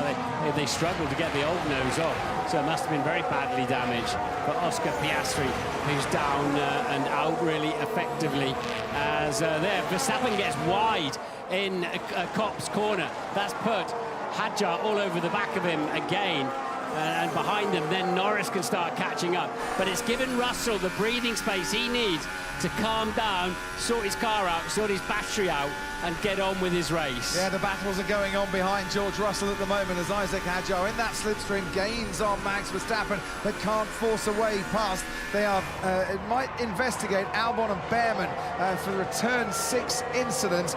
Turn 6, of course, here being Luffield, and we saw those cars going off. Meanwhile, Bortoletto up into 11th place. He got ahead of Ocon, who's now been passed by Gasly. And Sainz had a great start in the Williams, up to P10, and in the World Championship points. Avoided all the kerfuffle and made his way into the points, Carlos Sainz. So the battle for the lead, 6 and a bit tenths of a second between Leclerc and Hamilton, make that now 9 tenths of a second, but Hamilton's got that overtake mode available, extra half a megajoule of energy, replacing the DRS from last year. Kimi Antonelli a little bit further behind in third, but just about keeping tabs on the 2 Ferraris. And in fact, the last lap, set exactly the same time to the nearest 1,000th of a second as Lewis Hamilton. Then George Russell, Verstappen ahead of Hadjar, Norris ahead of Lawson, Lindblad ahead of Sainz, Piastri is back out on the track and down in 21st on the hard tyre, and they maybe hope, McLaren, that he can go to the end of the race on that one. His race has been ruined by that damage. Let's go to Sky Race Control if we can. Anthony Davidson's got some news on the start. Yeah, Crofty, it was Antonelli just picked up so much wheel spin off the line, particularly when he shifted into second gear. His engineer Bono was quickly on the radio to say, right, okay, let's just focus now and get into our rhythm. A bit like it was for him in Austria. He's got to keep his cool at this stage in the race, but I get the feeling that the fastest car at the moment sits in third place, but what can Ferrari do to work as a team? Further down the field, Piastri, by the way, got involved with Liam Lawson into Brooklands. That's where the front wing was damaged. And Alex Albon hit Ollie Behrman. That's why that is under investigation. Albon locked up and went into the back of the Haas. Charles Leclerc seems to be breaking free at the moment of that 1 second barrier, which is not good news for his teammate. And at this stage, Martin, only on lap 5, can Ferrari start to work as a team here, and Leclerc keep Hamilton within a second, under no threat, to maintain their position? If he's interested in doing that, Charles Leclerc had a bit of a poor spell, and he was missing in action this weekend as well until final qualifying. And it sounds as if, in the questions we were asking Ferrari this morning, it sounds as if he's just beginning to dial in to the driving style required with these cars. He's up front nicely at the moment. But let's see what Ferrari, they've always got a little plume of vapor coming. All the Ferrari-powered cars have got a little plume of vapor, which is intriguing, coming out the back of the car. So here's the sprint start then. Charles Leclerc has finished 14th in the last 2 British Grand Prix. He leads this one, and he got a really good reaction, and then the wheel spin kicks in, and you see Kimi Antonelli getting swallowed up by the 2 Scarlet Reds. Antonelli leading the World Championship quite smartly, did not just plunge up the inside of Lewis Hamilton. He just let it go, and thinking he can play the longer game. That was the first moment that the Racing Bull of Arvid Lindblad went off the track. That'll be another one at the end of the Wellington Straight. This is Lando Norris. Look at the tentative start there from Lando Norris, and he was passed by Max Verstappen. It was spinning its wheels left, right and centre for Lando, and then he got passed by Piastri, who had a major wobble on the outside of Abbey Corner. This is Alex Albon. Ollie Behrman is the car alongside him. Ollie Behrman getting spun around, and that has cost Alex Albon a 10-second time penalty for causing a collision. Fair cop. He lost control of his car by locking the front axle and took another driver out. And there's your damage on Oscar Piastri's front wing. That wasn't going to make it to the end of the race, which is why they had to change it. Really bad luck there for Oscar Piastri. About £250,000 worth of nose and front wing. Yeah. Now, bad news for Lewis Hamilton, who's been noted for a false start, potentially moving before the lights went out. That's a 5-second penalty if the data proves that he did. Yeah, that's not slightly out of position with a judgment call. That tends to be a factual thing that's fed back, but it's only noted at the moment. We're on for plan B. B for Bravo, say Ferrari, which should still be a one-stop strategy in this race. But it's how long can you maybe extend? And look, Lewis Hamilton just dropped back a bit here from Charles Leclerc and providing a bit of a buffer for his teammate. Is this the way Ferrari are going to work as a team today, that Hamilton will frustrate those behind and allow Charles Leclerc to build up a big gap out in front? So Antonelli now within the overtake mode of Lewis Hamilton. That means he'll get a half a megajoule more to charge his battery up, and he keeps top speed, higher top speed for longer, which is what got him past Hamilton yesterday. Ferrari will be very keen for Hamilton to hold Antonelli up as long as possible. Behind our front 3, George Russell 2.5 seconds back, just over from his teammate Kimi Antonelli. Max Verstappen 1.5 seconds behind George Russell. Isaac Hadjar within the overtake mode, 1 second in 6th. Then comes Lando Norris, gap of about 5 seconds to Liam Lawson, Arvid Lindblad and Gabriel Bortoleto now in the final points position. He and Gasly have overtaken Sainz, and Hamilton is officially under investigation now for that false start. Yeah, that's normally some data. It's not an opinion, it's data in terms of was your car moving before the lights went out. Anyway, let's hope for the best for Lewis there, but he could well be taking a 10-second penalty there. He certainly could. He's under pressure, though, at the moment from Kimi Antonelli. We're watching Pierre Gasly gaining on Carlos Sainz in the Williams as Alpine try and move up a bit. And there you have the back marker of Alex Albon, who is about to be lapped, I would imagine, by our leading trio. Hamilton down the Sir Lewis Hamilton straight he goes, with Kimi Antonelli in hot pursuit. And it is confirmation of a 5-second time penalty for a false start, moving before the lights went out for Lewis Hamilton. That is a big blow to his race today. It is. Actually, with a 5-second penalty, you actually sort of think if you were P10 on the grid, it'd be worth having that. Yeah. Honestly, if you can make 6 places up, that'd be worth a lot more than 5 seconds to you. But if you're P3... Yeah, don't get me wrong, but you know what I mean? If you make a lot of places up, so obviously I'm sure they could have given, if they'd have seen more of an advantage, they might have given it a stiffer. Let's have a little look here. 4 lights and now 5. Wow. Just that, he just anticipated it, but he didn't actually, when the lights went out, he was not moving, hence the smaller penalty. It was just that little stutter before. Yeah, it was just, he dropped the clutch in anticipation. Car moved slightly, almost jumped in its wheel tracks, didn't it? Within that critical time before the lights go out. That's hard.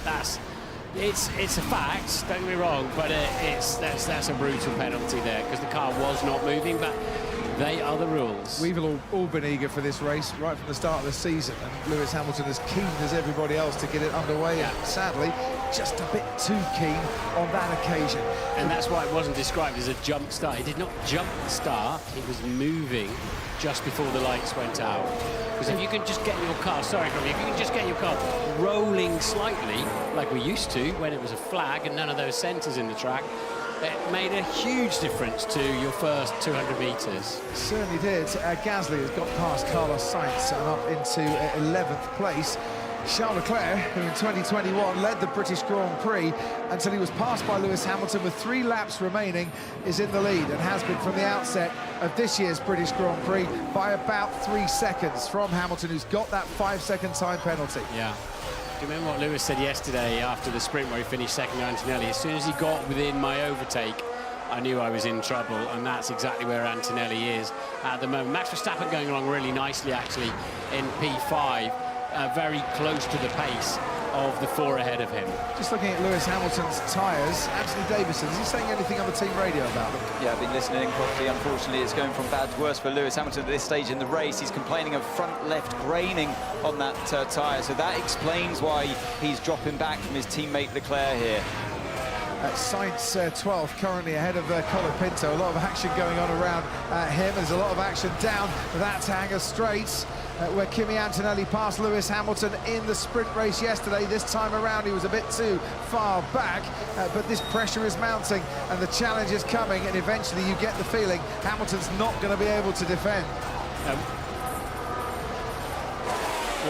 What we're seeing here is particularly a Ferrari team in this battle learning from yesterday's sprint race about where they need to deploy their energy differently to keep Mercedes at bay, particularly down to Stowe down the back straight. So they all learned so much in those 17 laps. Right, the end might be nigh for second place for the time being for Lewis Hamilton, because Kimi Antonelli is ever closer as they make their way down now the Wellington Straight towards Brooklands, and the BRDC clubhouse is just a few car lengths too far back to attempt that move as Kimi Antonelli, but you know it is coming soon. Meanwhile, Max Verstappen, as you mentioned, Martin, going along well, bit by bit is gaining on George Russell. No concerns on the gearbox, say Mercedes to George Russell, who felt a bit of an odd downshift just a few moments ago. George Russell's got a lot of fans here at Silverstone. One of them is not Max Verstappen. He's not a big George Russell fan, it must be said, makes it quite clear. And he is, as you say, homing in, but not yet within the overtake mode. There they are, kind of in the middle of your picture now. So, and Isaac Hadjar's just dropped out of the overtake zone behind his teammate Max Verstappen. So we've still got the 2x2x2. Antonelli perhaps fancies changing that, but at the moment you can't see where it's going to be a slam dunk, as Leclerc peerlessly out the front with a 3-second gap. But it's not enough, as Antonelli takes too much curb at Vale on the way into club, and that's what's extended this gap here. As the car jumps and moves around a little bit, you hesitate getting on the throttle. George Russell just about keeping them in sight. For Charles Leclerc, it is all going swimmingly well here at Silverstone this afternoon. For Kimi Antonelli, it's a tad frustrating being stuck behind Lewis Hamilton, but his closest championship rival is George Russell, and Russell's still behind him, and this much closer now for Kimi Antonelli on the run down towards Brooklands. Lewis Hamilton tries to break the toe and keeps Antonelli at bay. Lewis Hamilton getting a lot of wheel spin now. He's hurting coming out of the corners as he puts the power down. That's not only wasting battery juice, that's very slow, and it overheats the surface of your rear tyres. So he's really under pressure now. Right, into Copse we go. Kimi Antonelli has sprung the surprise overtake and has got past Lewis Hamilton on the inside at Copse. Antonelli up into second place. We were maybe expecting it at Stowe. We were maybe expecting it at Brooklands. Well, if Lewis Hamilton was expecting there, he might have got caught out a bit, because that was very opportunist and very nice. Keep an eye on this straight, though. If Hamilton's got any battery power that he hasn't used up, I think he might have needed the boost to defend down to Brooklands on this lap. And as Antonelli clears the finish line in 3 corners time, that then, you can then say the overtake is done. And it needs to be neat and tidy through here. And that, if he's got some pace, he can start getting off after Charles Leclerc, who's now over 4 seconds ahead. So Hamilton's now within that overtake mode. That will help him for a few more laps, and this is how Kimi Antonelli did it, and he realised that that moment was there, the gap was there on the inside, and he had the pace over the Ferrari. Yeah, I think he caught Lewis a little bit by surprise. Lewis tried to cover it off, but in a very fair way, it must be said. It wasn't too brutal, and he tried to squeeze him, but Antonelli was having none of it. But that was a very unorthodox place to overtake, but we're seeing plenty of that this year. What can you tell us, Ted? I can tell you just down at Ferrari. Oh, team ready? Thanks, Ted. Already for fuel laps now. I haven't seen anything, but the judges are so bad. Still not happy, is he? Still not happy, Max Verstappen. Okay, Ferrari don't mind that too much, because Lewis Hamilton has done a great job for the team there, giving Charles Leclerc that 4-second lead over Kimi Antonelli. Ferrari have already, I think, counted Lewis Hamilton out of this race with that mistake, with that penalty. Yes, a pit stop under a safety car might mitigate that, but this is all about focus on Charles Leclerc, trying to get a little bit of time over Kimi Antonelli in this first stint before we start the stops in about 8 to 10 laps time. Last win for Charles Leclerc, Austin 2024.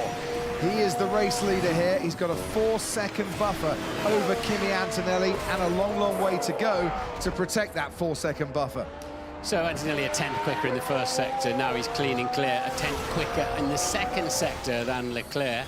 Let's see how it is over the line. He's gaining 2 tenths on this lap so far, 3 tenths slower, interestingly. So it was actually Leclerc extending his lead with Antonelli in clear air. So we know Antonelli would have used a lot of power there to get past Hamilton. Maybe he just needs a couple of laps to get his SOC, as we call it, state of charge, SOC, back under control, and then set about the other Ferrari. Yep, what you take out of your baskets, your energy baskets, you've got to top back up again before you can get maximum deployments. Max Verstappen is now within a second of George Russell. However much he is concerned about the downshifts and the behaviour of gearbox and power unit, he's closing in on George Russell currently. Isaac Hadjar behind him now has Lando Norris a little bit closer for company, as Norris tries to get back up into the top 6 where he started this race. Maybe Max said the downshifts are good. How do you know those 4 asterisks? Because the word good often doesn't get bleeped out. Interesting point.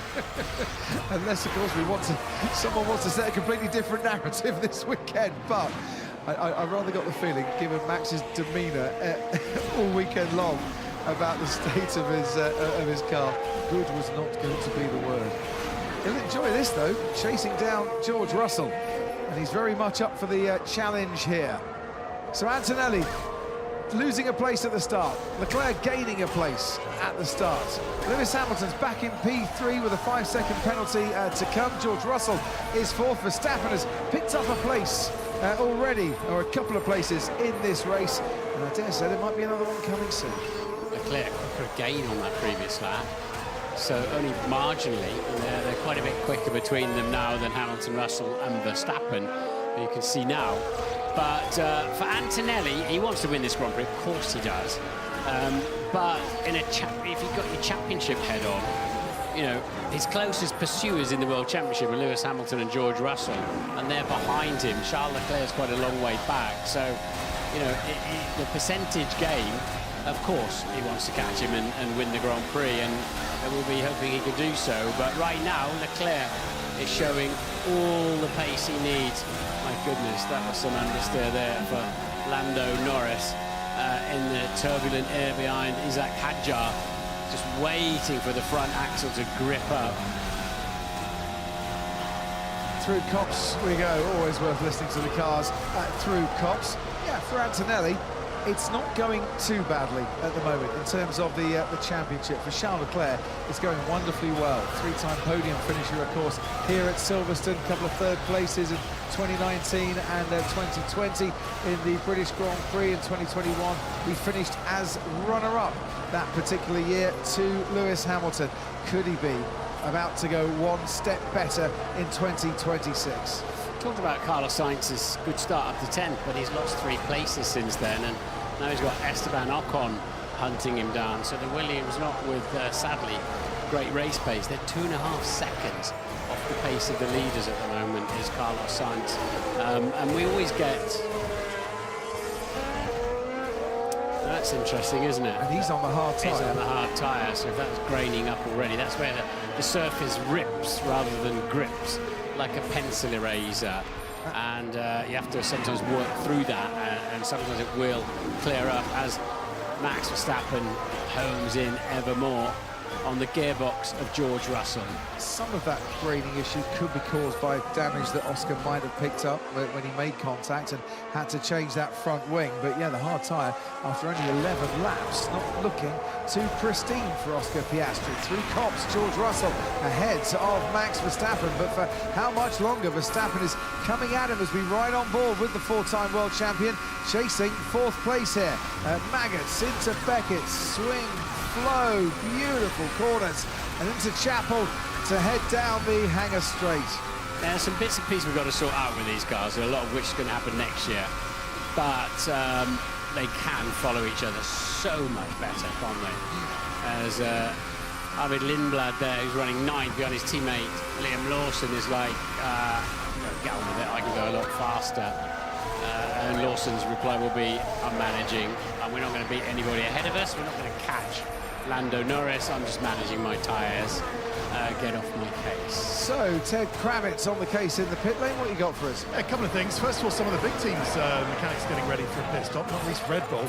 Alonso, some movement at Williams. I wonder if they might retire Alex Albon. They're coming out of the pit lane now. Albon does have damage and is a lap down already, 55 seconds behind Fernando Alonso. So I think they might be retiring Albon. Alonso did continue, by the way, after pitting on the formation lap. Here is Alex Albon. Is he going to serve his penalty, Ted? Is he going to serve his penalty? I guess you serve your penalty and then you retire. Yeah, then go out and then come in to retire. Yeah. What a day for Britain's 6th driver on the London-born racer, Alex Albon, who races, of course, under the Thai flag. Disappointment for him, disappointment for Ollie Behrman down in 17th, but so far, Brit scoring points. Arvid Lindblad would like his teammate to hurry up a bit. He's in 9th place. Lando Norris would like Isaac Hadjar to slow down a bit so he can easily pass him. George Russell, who'd like Max Verstappen to disappear so he can hold on to 4th place and think about 3rd. And Lewis Hamilton, who's got to think about, sadly for him, a 5-second time penalty. Well, Verstappen's 4.8 seconds, sorry, 4.2 seconds at the moment behind Lewis Hamilton. So Hamilton with his penalties running a net 5th place. So he'll be wanting to somehow get it 5 seconds clear of Russell and Verstappen to have yet another podium. What's the tally of that Lewis's podiums? It's staggering here at the British Grand Prix. Yeah, I mean, all his records are pretty staggering here, but in terms of podiums, 15. Yeah. The most podiums at a single racetrack. He had the most consecutive podiums at 12, I think it was, at Silverstone. All of these are records. He started this race actually 8 laps short of Jim Clark's record for British Grand Prix laps led, not necessarily here at Silverstone, where he's got 345 laps led. That is a record. 365 is the record for a British Grand Prix. Verstappen just about 3 car lengths behind George Russell here. Well, he didn't start in the pit lane, isn't it? Because Max and the Red Bull and the Ford power unit with the Red Bull powertrains is going along really quite nicely. Here he comes. George Russell's not going to defend this. Went to the inside. Verstappen for one moment thought about doing the same, then switched to go around the outside at Copse. And we've had 2 overtakes there. Kimi Antonelli on Lewis Hamilton, and now Max Verstappen on George Russell. Right, watch out for Hanger Straight, because Max would have used extra boost to get through there. Can Russell come back at him down the back straight? To an extent, he is. He can, you know. Verstappen slams that door shut. Russell trying to go round the outside. And that's 2 very close moments between both of these drivers on the same lap, as Verstappen now dives into the pits to change tyres. Yeah, that's why he uses energy, so he can pit. I did tell you he's not George's biggest fan. That was a super aggressive defence, especially when he's pitting.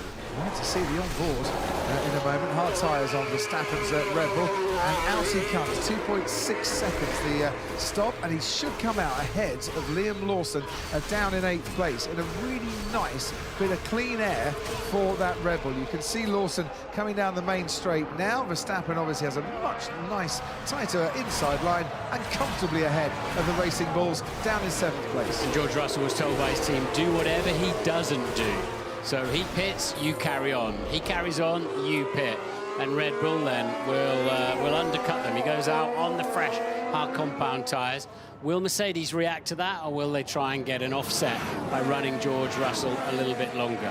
We're about to find out. They'll work this out, Martin. What is the warm-up on the hard tyre? Can you put in a lap that is good enough, fresh out of the box, to perform that undercut? Or, by going onto the hardest tyre in the Pirelli range, is it going to take you a couple of laps, and therefore you've got some breathing space if you're Mercedes and Russell? And do you want to take all that life out of the tyre so early? And by the way, the 2 Red Bull drivers are the only drivers with 2 brand new sets of medium tyres, one of which they've used, and a brand new set of hard compound, which Max Verstappen is now on. So they're in a good place, should they want or need, if there's a later safety car, to stick a new set of boots on. Yeah, they certainly are. 17 laps led for Charles Leclerc, who'd only led 1 lap in the previous 4 Grand Prix before today. Out in front by over 4 seconds. 4.2 seconds to Kimi Antonelli. Make that now 18 laps led as he's crossed the line to start yet another trip around Silverstone. We're on board with Lando Norris, who's trips around Silverstone. We can look at the fans, he can look at the blue sky and the white puffy clouds, and he can look a lot at Isaac Hadjar's rear wing, because he's been stuck behind that for quite a while. Ted, down to you. That is really early for Max Verstappen. That's a good 4 or 5 or even 6 laps earlier than Pirelli and some other teams thought. So either the degradation is higher than we expected, or Red Bull have got something up their sleeve, because if it is just the one stop with that hard tyre to the end, that's a very, very long final stint. Listen, Wookie, on top of that, not great for the tyres on Lando Norris and Lewis Hamilton. Norris says, I'm just trying to keep the car on track, calling it impossible, and Hamilton on the radio saying this car just won't turn. I mean, obviously it will turn, but he's not doing great lap times. Yeah, I mean, the way the cars are all moving around, a 2-stopper is looking more likely than it certainly was when we were being briefed this morning, wasn't it, by the various teams? Yeah, it was an easy 1-stopper, and they were all going to start on the medium tyres. Well, that bit certainly came true.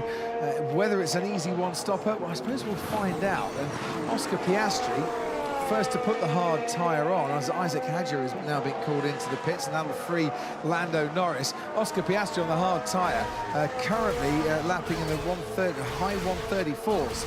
so not exactly going great guns. And Isaac Hadjar then pitting in this second Red Bull, so it seems as if what Red Bull does, and Lando Norris just done 2 personal bests. He was right behind Hadjar while he was out there. This is a slow stop.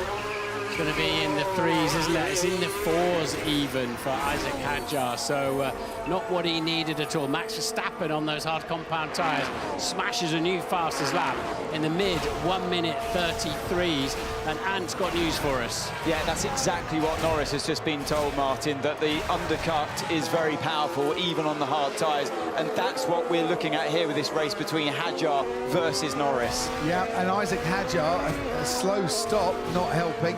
Coming out after that slow stop behind the Audi of Gabriel Bortoleto. That won't help him either. He needs to clear this Audi as quickly as he possibly can to have a hope of staying ahead of Norris. He's gone for the overtake, but under braking, not quite alongside. And this is for position, there's not blue flags involved here. Surely McLaren will react to this and bring Norris in and try to keep or gain track position on Hadjar. So he's got past Gabriel Bortoleto and into Cox, but he has lost time in doing so.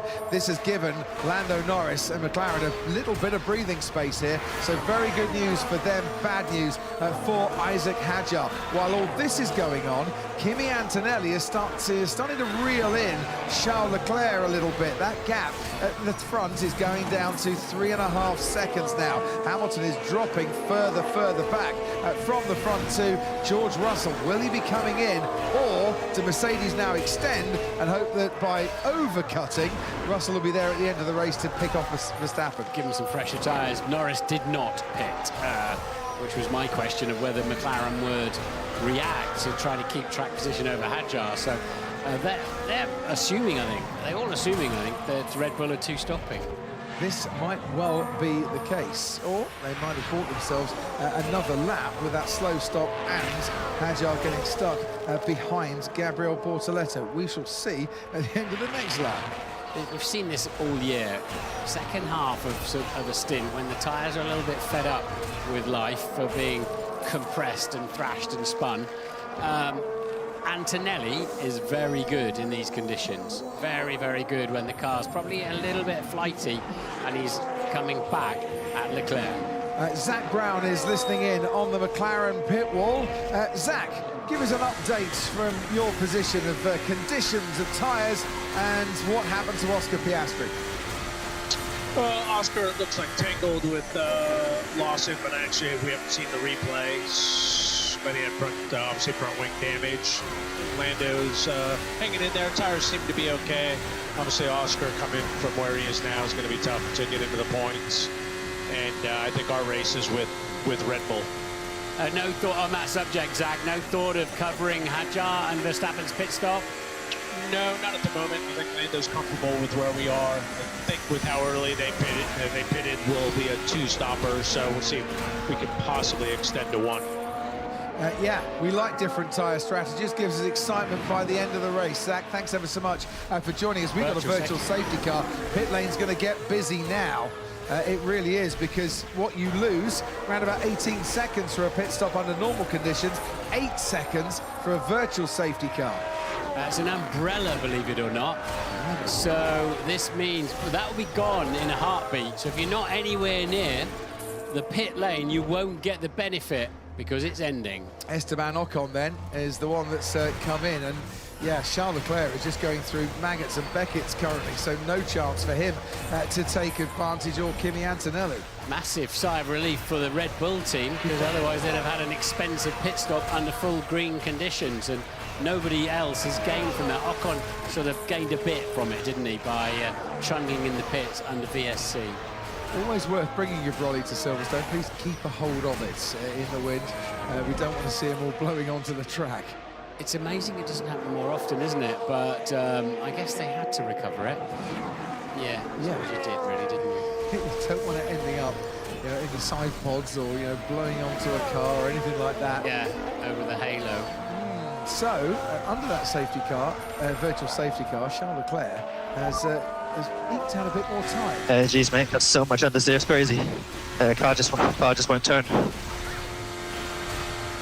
So as the fuel load's going down, as the front tyres, as the tyres are getting worn, there you saw it there, understeer. The car is not steering enough. Isaac Hadjar now with Arvid Lindblad just ahead of him, racing for position. 8th place currently Lindblad, who hasn't pitted, and Isaac Hadjar obviously has been in. So let's see how Arvid Lindblad can hold off the Red Bull driver who was in this car last year, of course. Two drivers that have been here many, many times at Silverstone, racing in the junior formula. Arvid winning both F3 races at Silverstone here in 2024. At the age of 16, he was the youngest winner in that series. And Isaac Hadjar winning in F3 in 2022 and F2 in 2024. They've made the graduation now to F1. And Hadjar's graduation has seen him move up to the senior team, and he's moved up to right behind Isaac Hadjar there, but he can't quite get past going into Brooklands. Round Luffield we go, no room on the inside there.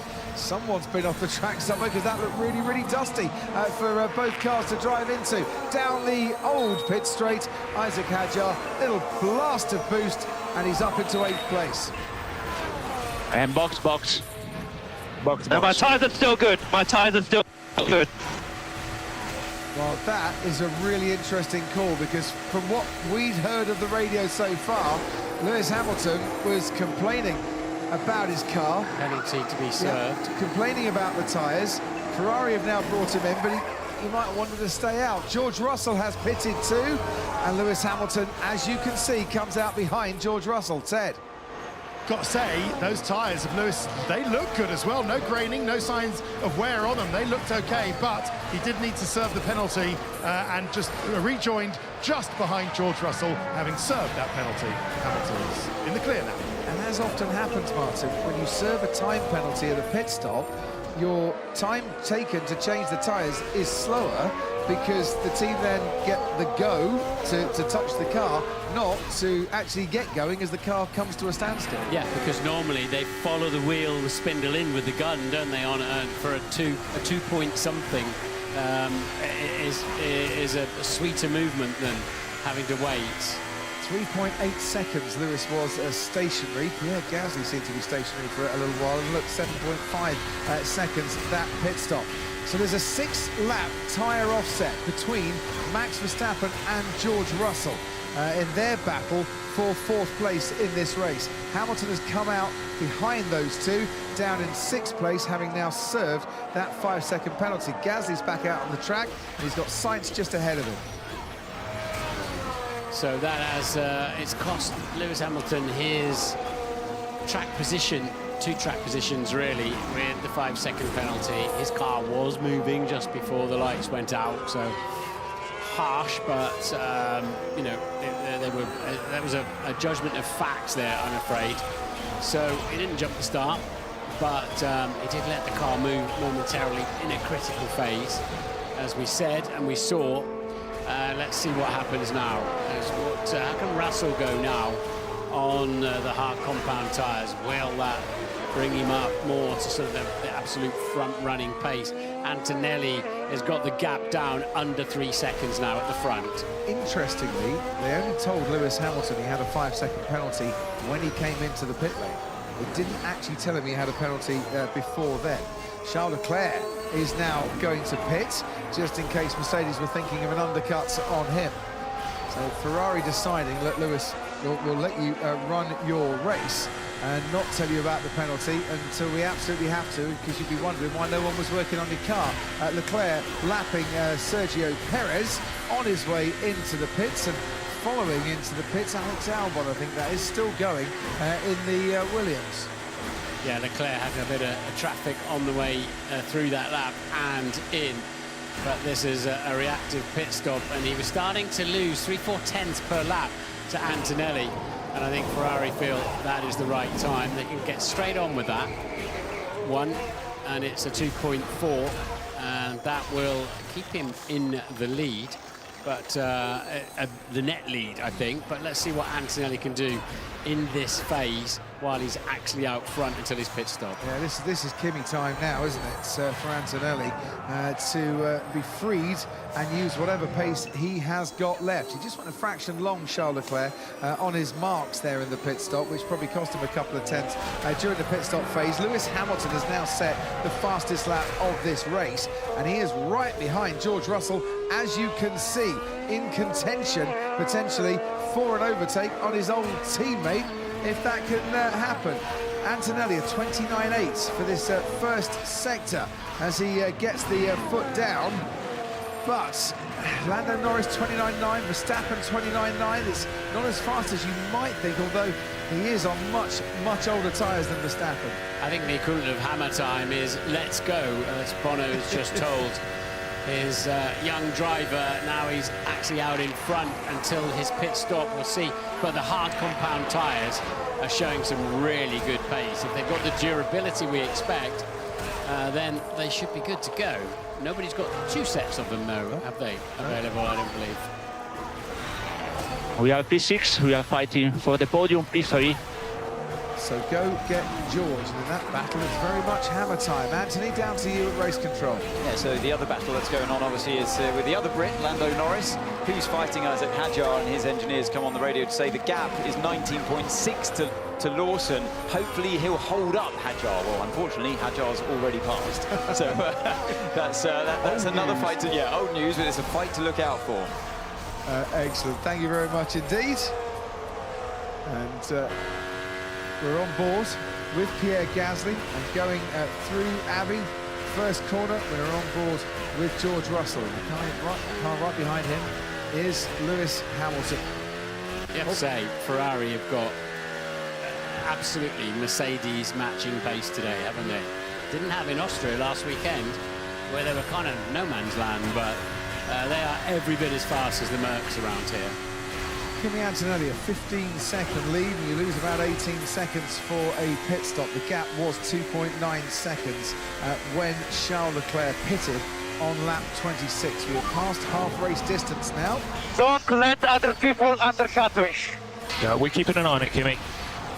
Well, Charles Leclerc was ahead of him. What Kimi Antonelli is a bit concerned about there is that by the time Mercedes say come into the pits, and he gets the call from that man there, Pete Bonington, that Charles Leclerc has actually opened up a bit more of a gap on the young Italian, who continues on his way to lead this British Grand Prix. Looking a little bit further back, George Russell very much under pressure from Lewis Hamilton here. But I think the pair of them are about to put Max Verstappen under pressure, who's had the best of his new tyres now and is, look, just ahead of them, lapping in the 34s, whereas the last time around, whereas the pair behind him are in the 32s, 1 minute 32s. So George Russell is in overtake mode now. Or will be very, very shortly, behind Max Verstappen.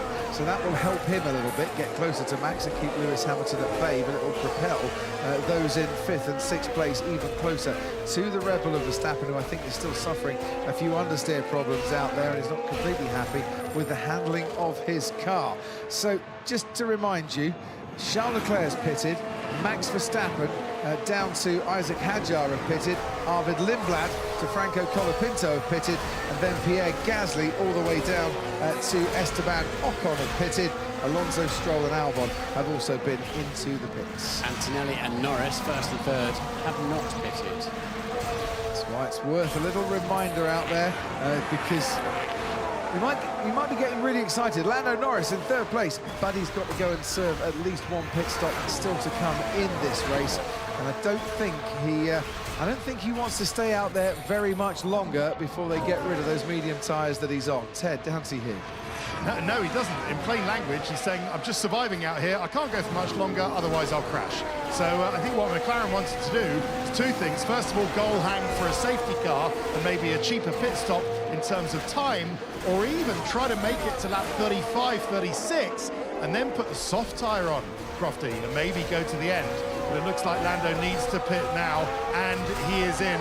He comes into the pits. We'll see if McLaren can do their trademark quick stop, and yes, they can.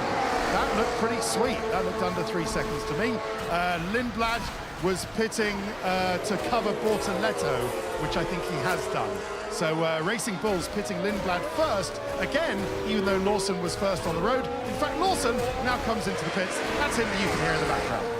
Lando Norris comes out. Isaac Hadjar is the car on the left-hand side and is still ahead of Lando Norris. George Russell just showing Max Verstappen's mirrors that there's a big Mercedes right behind him. Lewis Hamilton is right behind George Russell. These three are separated by just a few car lengths now, going down the old pit straight, and we have seen 3 overtakes into Copse so far. So I wonder if we got another one coming, because here's Lewis Hamilton going round the outside at Copse of George Russell on the track, not exceeding track limits, and now through into Maggots, it's wheel to wheel, and Hamilton just ahead of George Russell. Wow, was that exceptional driving from both drivers there to push it hard and not collide, and George Russell retakes that position from Hamilton down the hangar straight. Hamilton used his battery down the pit straight, got the overtake done, hoped he could be a wide enough Ferrari, but lost out again. But that's given Verstappen some breathing space. But for how long? He does like a little dabble on that boost button. Does Lewis Hamilton. We saw it yesterday in the sprint race too, and he went for it there. That reminded me very much. Remember that 2006 GP2 race where Lewis passed Nelson Piquet Jr. or something through Maggots, one of his best overtakes at Silverstone ever, and it reminded me so much of that. Wow. Two cars at that, I think, on that at that moment, but they probably need to settle down a bit, the pair of them, because it's costing them both quite a lot of energy and a lot of time. Hamilton's still within touching distance of George Russell, but you can see how the gap has opened up from Max Verstappen back down to Russell. Meanwhile, while all that's happening, Lando Norris right behind Isaac Hadjar and have been frustrated once more. But here he goes. Lando Norris on fresher tyres than Hadjar. He's going to try and get past the Red Bull, move up into 6th place. Looks like he's done that by the time he gets into Brooklands. So, 6th place now for Lando Norris. He's dispatched at that Red Bull for the time being. Yeah, Russell and Hamilton did really well not to even rub wheels tyres going through there. Guys, let's vote. We're ready to start for Leclerc. Oh, let's go around one more. The plan is looking good. So, Kimi Antonelli getting a little bit agitated that he's not come into the pits. Anthony Davidson's been following those messages on the team radio. But basically, they're looking at this three-way fight here, Crofty, as we see Hamilton try again into the club chicane. And he just about hangs on to that one, does George Russell this time around. But Antonelli's worried about the threat of the undercut, and it's because of these three. But this fighting is helping his cause. It certainly is.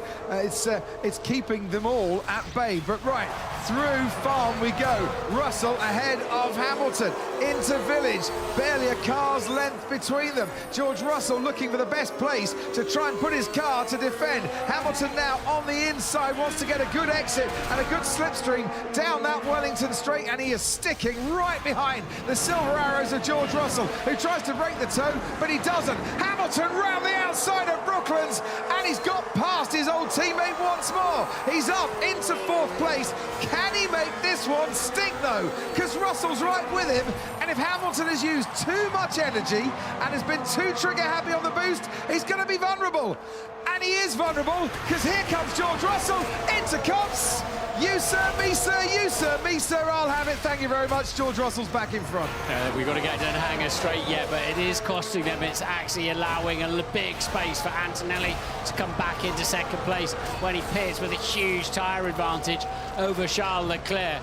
And basically, Max Verstappen must be thoroughly enjoying this in his mirrors, but a feature we're going to see all year, I think, whoever's driving, is a really late, aggressive chop to try to protect while somebody's got more power than you.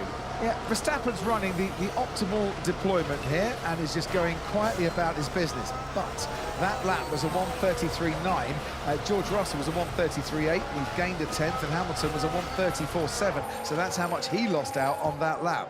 Yeah, we need to get some accurate battery information, don't we, up on screen, so we can watch it unfold ourselves and see where the drivers are getting on the happy button and why it might hurt them shortly afterwards. And what the Mercedes strategists are doing is they're looking at this, Martin, and saying, right, our man, Kimi Antonelli, there's a gap to back 28 seconds back to Max Verstappen.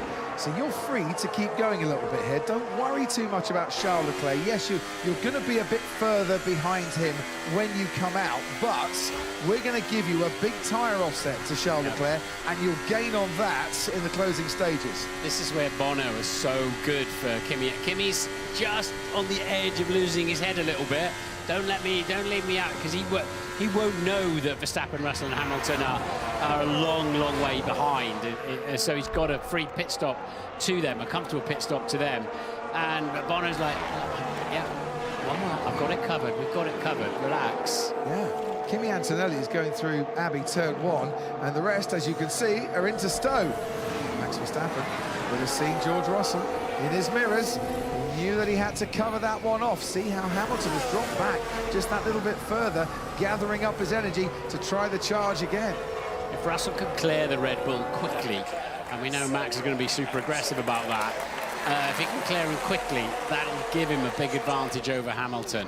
And move him up into the podium places, where, of course, he has never finished at his home Grand Prix here at Silverstone. George Russell, who made his debut at Silverstone in 2019 for the Williams team, still looking to stand on that famous podium, but he's going to need to pull off an overtake with Max Verstappen here. Can he do it? Max was doing a wall of death around the outside of the loop there, really struggling for grip, and that's put Russell ever closer to him. But the Mercedes, Anthony was just pointing out to me at Sky Race Control, Mercedes seems particularly good after Beckett's down the hanger straight. There's the understeer. You can see how much steering lock he's got on as he's waiting for the car to turn through left field. And we'll go through Copse and Maggots and Beckett's, and we'll see then if we've got enough grunt left to overtake down in slow puncher right rear. Oh no. Who, me or you do?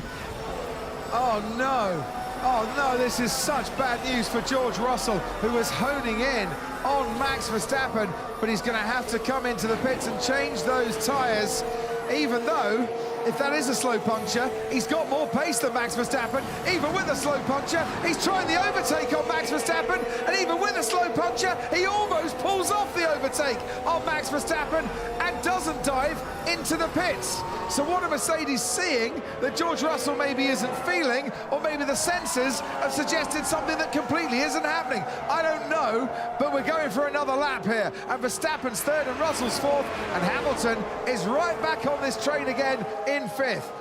The high-speed nature of this circuit, and also the regulations, you're not allowed to run below a certain pressure, hot. So how slow is the slow puncture is the key piece of information, but also absolutely box this lap, it's more than a slow puncture then, so you'll be breaking the regulations, but also a tyre gets so hot when it's punctured it can blow up. And that's not what you want at all. I mean, it's bad enough having to come into the pits when you don't need to if you're George Russell, but an exploding tyre can put you right out of the race, or worse. So they're going to box him at the end of this lap. Still got pace out there, and he's still got 24 PSI in those tyres, which is more than enough. But they can see the pressures dropping in that Mercedes garage, hence the warning out to George Russell. Lap 35, Kimi Antonelli starts a new lap of this British Grand Prix. He's the only one on the medium tyre. He hasn't pitted yet. Here comes George Russell on Max Verstappen. Wow, he's used a lot of boost there to get through and get past going into Stowe. Verstappen runs wide and off the track, manages to get that place back again before Russell dives into the pits. Payback. That happened the other way around last time. Max put the move on him into Stowe. However, did Max have to use a lot more energy than he really wanted to fend off George Russell down that hanger straight, and has that allowed Lewis Hamilton now a chance to creep up into the picture and potentially take that third place back again as they head down the Wellington straight? We shall see. Russell in and out of the pits, and not a happy boy, as you would imagine, on the medium tyre, and he has it all to do from what is 6th at the moment and probably 7th by the time he comes out on the track. Here comes Hamilton on Max Verstappen down towards Brooklands. We've seen these two really going for it in this part of the track before. We're seeing it again. Yeah, Russell then, no new tyres available to him now, so that to put a slightly used set on, and he can set off now and see if he can catch Hadjar and Norris, for example.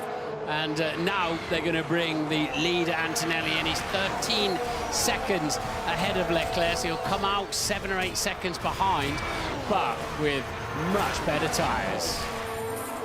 At that stage, when he came in, Charles Leclerc was lapping half a second quicker than Kimi Antonelli. That's why they brought him in. I'll tell you what, they brought him in at the same time as Nico Hülkenberg. And Hülkenberg there, he's passed him in the pit lane, it looked like.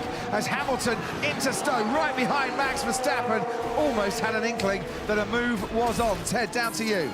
That was really weird. I think Hülkenberg was having a problem, moved out of the way, and Kimi did. He undertook him into the pit lane. They'll have to sort that out, but it's brand new hard tyres for Kimi as he goes on. That worked out really well for Charles Leclerc, because Mercedes were going to bring Antonelli in on the lap where they had to pit George for the puncture. So, 7.7 seconds, the gap between Leclerc and Antonelli. There is an offset in tyres of 10 laps. 10 laps fresher, Antonelli's tyres, compared to Charles Leclerc. So, game is on, chase is on. Who's going to win out on this one, the hunter or the hunted? We'll find out by the checker flag on lap 52. Verstappen's keeping Hamilton at bay here, but you just know there's a moment coming here, Martin Brundle. You just feel it in your bones. Yeah, Max has got 2 ace cards in his hand that he plays. One's the chop, when he wants to cut off an idea of going sailing down the inside on a straight. The other is, I'll just go around the outside then if you're going around the inside. With the car control that Max has, he can do that. That's been noted, that moment between George Russell and Max Verstappen down at Stowe, where Verstappen was forced, well, had to leave the track, shall we say, on the outside there, because there just wasn't the room. So the stewards might have a little look at that and decide to investigate further, or they might decide that it was all fair in love and racing war. We'll keep you posted. Lap 37, the gap already 7 seconds, so 7/10 of a second better off Kimi Antonelli on that last lap than Charles Leclerc. Charles Leclerc is just coming up to a couple of back markers here, Carlos Sainz and Oscar Piastri, and that might just slow him down a touch. 10-lap tyre offset, says Bono, looking good for Kimi Antonelli. Charles Leclerc in 2021 led, didn't he, the British Grand Prix, and was looking good for a win before his teammate currently, Lewis Hamilton, overtook him with 3 laps to go. Is it going to happen again, I wonder, to Charles Leclerc? So Russell flying now, already past Hadjar, back up into 6th place on those fresher mediums. And finally, Oscar Piastri then has to pit for what is his 2nd time. The first time was damage and tyres. But Max is driving a blinder in a defensive mode there, and it's certainly keeping Lewis Hamilton at bay. But up front, it's a 2-horse race. Between Charles Leclerc and Kimi Antonelli, who wouldn't want his teammate George Russell to have something like a slow puncture, because they're not those kind of guys. They want it all fair, but we'll look at the championship at the end of this race and say, well, if it stays this way and if I miss out on the win, my nearest championship challenger has dropped a lot of points as a result of that. Down the hanger straight we go. Verstappen ahead of Hamilton. Hamilton switches to the inside. Verstappen has to close that door. Hamilton tries to hang on in there. Let's follow this on the run down to Vale. Hamilton switches out to the right-hand side. Verstappen knew that was coming and points his Red Bull right in the right place. But on the exit now, with the crowd roaring that Ferrari on, Hamilton down the Sir Lewis Hamilton straight is trying to get up into the podium places. They swing into Abbey, and he's still frustrated behind the Red Bull, but it might just carry on a little bit more. Next braking zone is Village, and Lewis can't get past the Red Bull. Antonelli will be on the gearbox of Leclerc within 3 laps. Oh, there it is, up on the screen, so I'm just calculating that.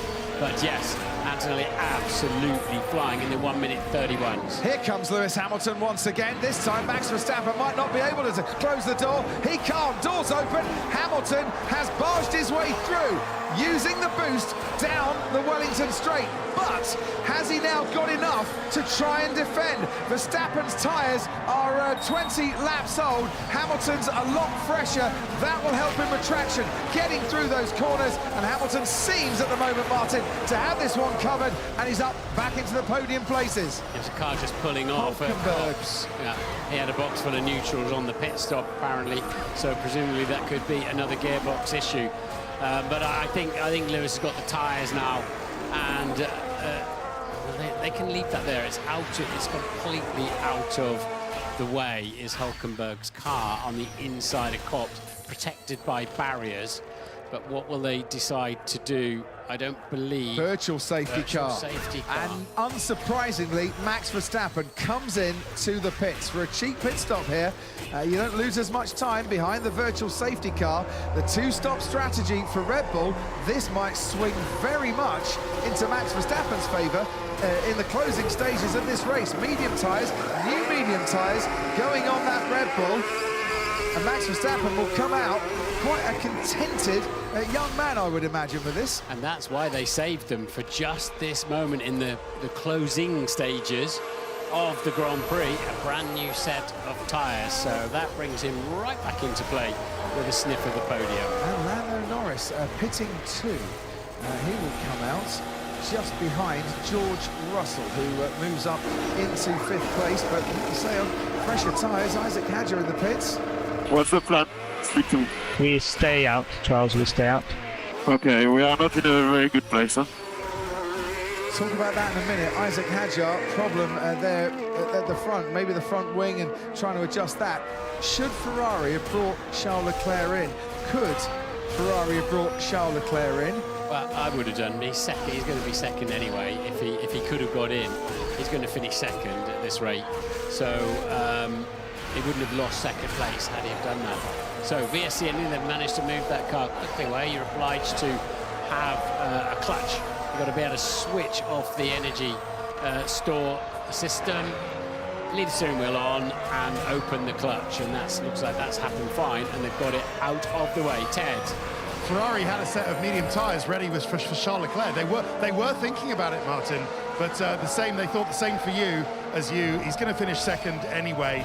Antonelli's tyres are so young, he's going to overtake him. Had he rejoined with fresher mediums behind him, he wouldn't have closed on him because Antonelli still would have those young tyres, and Hamilton's too far back. Yes. Ted, you've got to be in it to win it sometimes. Well, I know, but you've got to give people the best possible chance. And if it would have been a no loss or no gain, just do it for a potential gain. Surely, I take what you're saying there, Ted, but to me, to come out 5 seconds behind Kimi Antonelli, had he stopped, yes, they would both be on fresh tyres, but if you think you're going to get overtaken, you might as well just put the best tyres on possible in case. Yeah, and Leclerc would have been on medium tyres. By the way, did we see why Hadjar clunked his nose cone? Because they changed the nose cone and the front wing on Hadjar's car. Thank you very much, Ted. Oscar Piastri past Esteban Ocon down into Brooklands. Lance Stroll's got a 5-second time penalty for exceeding track limits 5 times during the course of this race. That's why the penalties come his way. I guess pushing hard. Yeah, pushing. Might as well now, Max. You've done your 2 pit stops. What's the gap between Verstappen and Hamilton? 10.6 seconds. No further investigation for the incident with George Russell. So off you go, see what you can do.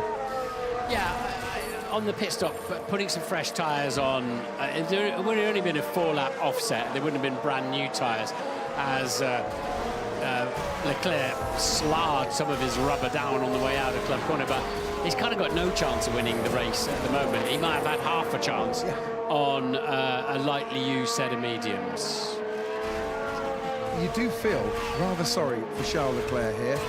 He's had it before at Silverstone. He's not won here before, and he's had it before that in the closing stages he has been overtaken with not much chance of saving the day, and it might well happen again. There he is into Brooklands, and you could just see the Mercedes of Kimi Antonelli lapping Lance Stroll in the background.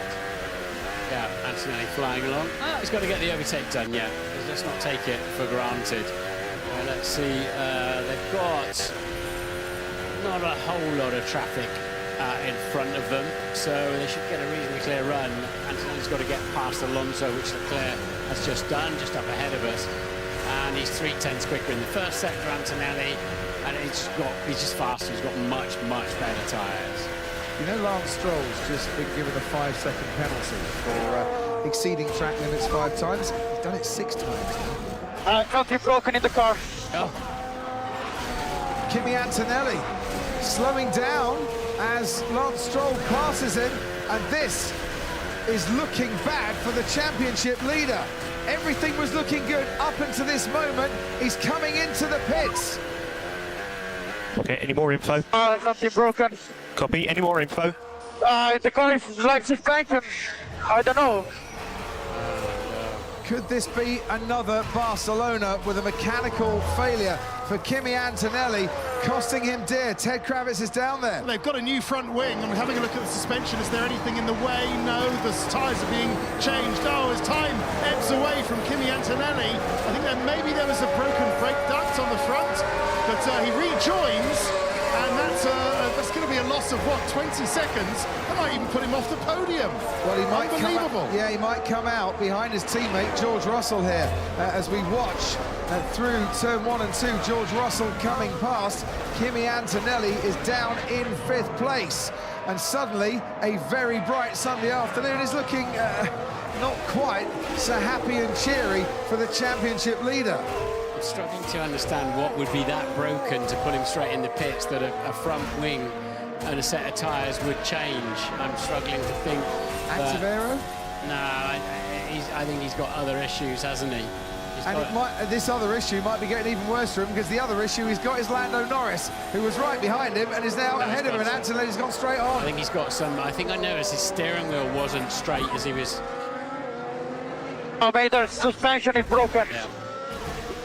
Okay, copy. I noticed when he came into the pits, his steering wheel wasn't straight at one point when he was heading in a straight line, so it seemed inconceivable he'd have to pit immediately, and a wing and a set of boots would fix it, frankly, unless it was a penalty, but they would have known that anyway. And all of a sudden, it has just swung around knots in Kimi Antonelli's favour, and it is looking like a second failure to reach the checkered flag. I can try to keep going. We think it is just the wheel shield, left-hand side. In 3 Grand Prix. Now he can bravely try and carry on here. Will it get him a points finish? You can see Isaac Hadjar making his way down that hangar straight in 7th place. There's a bit of a gap then to Lawson, to Lindblad and Bortoletto, who's currently in the final points place. Sounds like it's catching then. But the car is not turning. Okay, stand by. Sounds like something's catching, isn't it, with his steering, but... This is how the Drivers' Championship looks. 37 points. The gap will be to Lewis Hamilton, who would take over once again. 2nd place in the championship. It's going to get even worse for Antonelli as Hadjar gets past. Ted Kravitz in the pit lane. So have a look. As I was watching Kimi come in right in front of me, I did see the right-hand side as I look at it. So the left-hand side, as it is for the driver, it looked like... Do you remember those wheel fairings we had last year? Yeah. It looked like one of them was back on the car. That's why I said it looked like a brake duct might be ski whiff. Oh, you can see it on the left-hand side. Yeah. Now. Right-hand side as you look at it straight in. 2 seconds. Yeah. No, but there's something fundamental, mate. In night, the car doesn't turn. Okay, copy. So we'll box the car. You can see. So we'll retire the car. His left. I can try to get the point. At least 1 point. Oh, he's pleading with the team to carry on here, but it looks like it will all be to no avail, and they don't want to be running that car when it's not safe to run, and he's already gone off the track 2 or 3 times.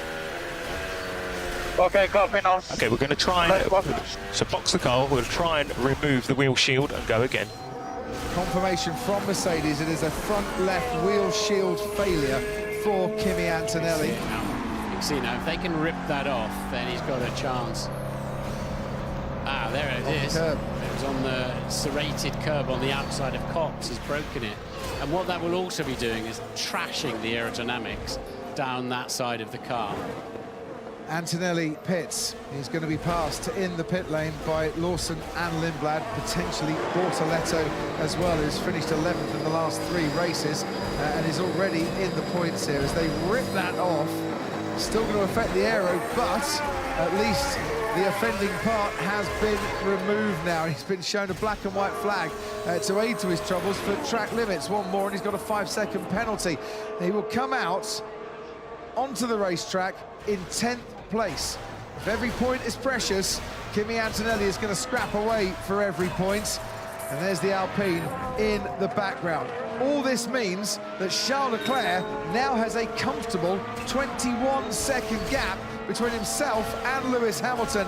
Ferrari on for a 1-2 here, unless Max Verstappen can chase Hamilton down by the end. And last lap, he was about 0.4 of a second faster than Lewis Hamilton. George Russell has his day's improved a bit now. 4th place for him, but only 4th place, and he had a slow puncture, so whatever could go wrong is going wrong for Mercedes today. Kimi off the road again there, so he might get... It seems nuts to get a track limits when your car won't turn, doesn't it? But hey-ho, he'll be getting himself a penalty. So will Antonelli. And let's see where it all shapes up. So Charles Leclerc has driven beautifully since he got it away from the start line, and he's weathered the Antonelli coming at him at a second lap. Antonelli's gone over the serrated, but they use them as a fairly standard place. Mate, no, there's something deeper. I have no front. The wheel is in the air. Okay, we'll box the car. So this is to retire. It is going to be, by the sounds of it, at some stage, a second DNF in 3 Grand Prix. Castellini wasn't officially a DNF, he was classified, but he didn't make it to the checkered flag. After that message, though, he has carried on. Yeah, he's boxed. What he doesn't want to do is go off the track again and get another deleted time, which has happened. So he's already under black and white flag. So basically, I would think the aerodynamics are absolutely all over the show with other pieces that will have been broken in that. So Antonelli then not destined. Wait, which place I am? We are just in P10. We've got Colapinto behind. Colapinto's really gained on Kimi Antonelli on the last lap. There was a gap now of about a second between the Mercedes and the Alpine. It was about 3.5 seconds when Kimi came out of the pit again. Out in front, Leclerc and Hamilton. Ferrari going very nicely. I'll see, I'll try to get the points. Kimi, we're getting track limits for all the excursions we've had. I think there's a 5-second penalty coming his way. He'd already been shown the black and white flag had Kimi Antonelli, and then he went over the track limits once more. 1-2 for Ferrari, 24 years ago, their last 1-2 here with Michael Schumacher and Rubens Barrichello. And Charles Leclerc currently leading the driver of the day vote as well. Antonelli carries on. He's going to give it absolutely everything here, but he's getting that sinking feeling, I'm sure, and now under investigation for exceeding track limits. As I said, I think there's a 5-second penalty coming his way. Track limits should be when you're gaining an advantage by running wider, not when you're trying to survive, basically. Max Verstappen then up in P3 in the box, picture box. So there's Leclerc, plenty of time, hasn't he, up front. He'll have to keep an eye on his teammate, but not much of one as he cruises towards the end. Max Verstappen well clear of George Russell, lapping similar times, and indeed Antonelli does get a 5-second penalty, which puts him behind Colapinto and Gasly at the moment. Yeah, and at this stage you think, is there any point continuing onwards? That's the Cadillac of Valtteri Bottas. Valtteri Bottas has been lapped by this man here, Kimi Antonelli, who about 5 laps ago was thinking, this could be my day, my weekend here at the British Grand Prix. I'm on course to become the youngest ever winner of the British Grand Prix, but mechanical issues with that wheel shield has robbed him of that potential I'm gonna chance. go for it, mate. He's just going to go for it and see what he can do from here. So his last lap was a 33.8, which is very competitive.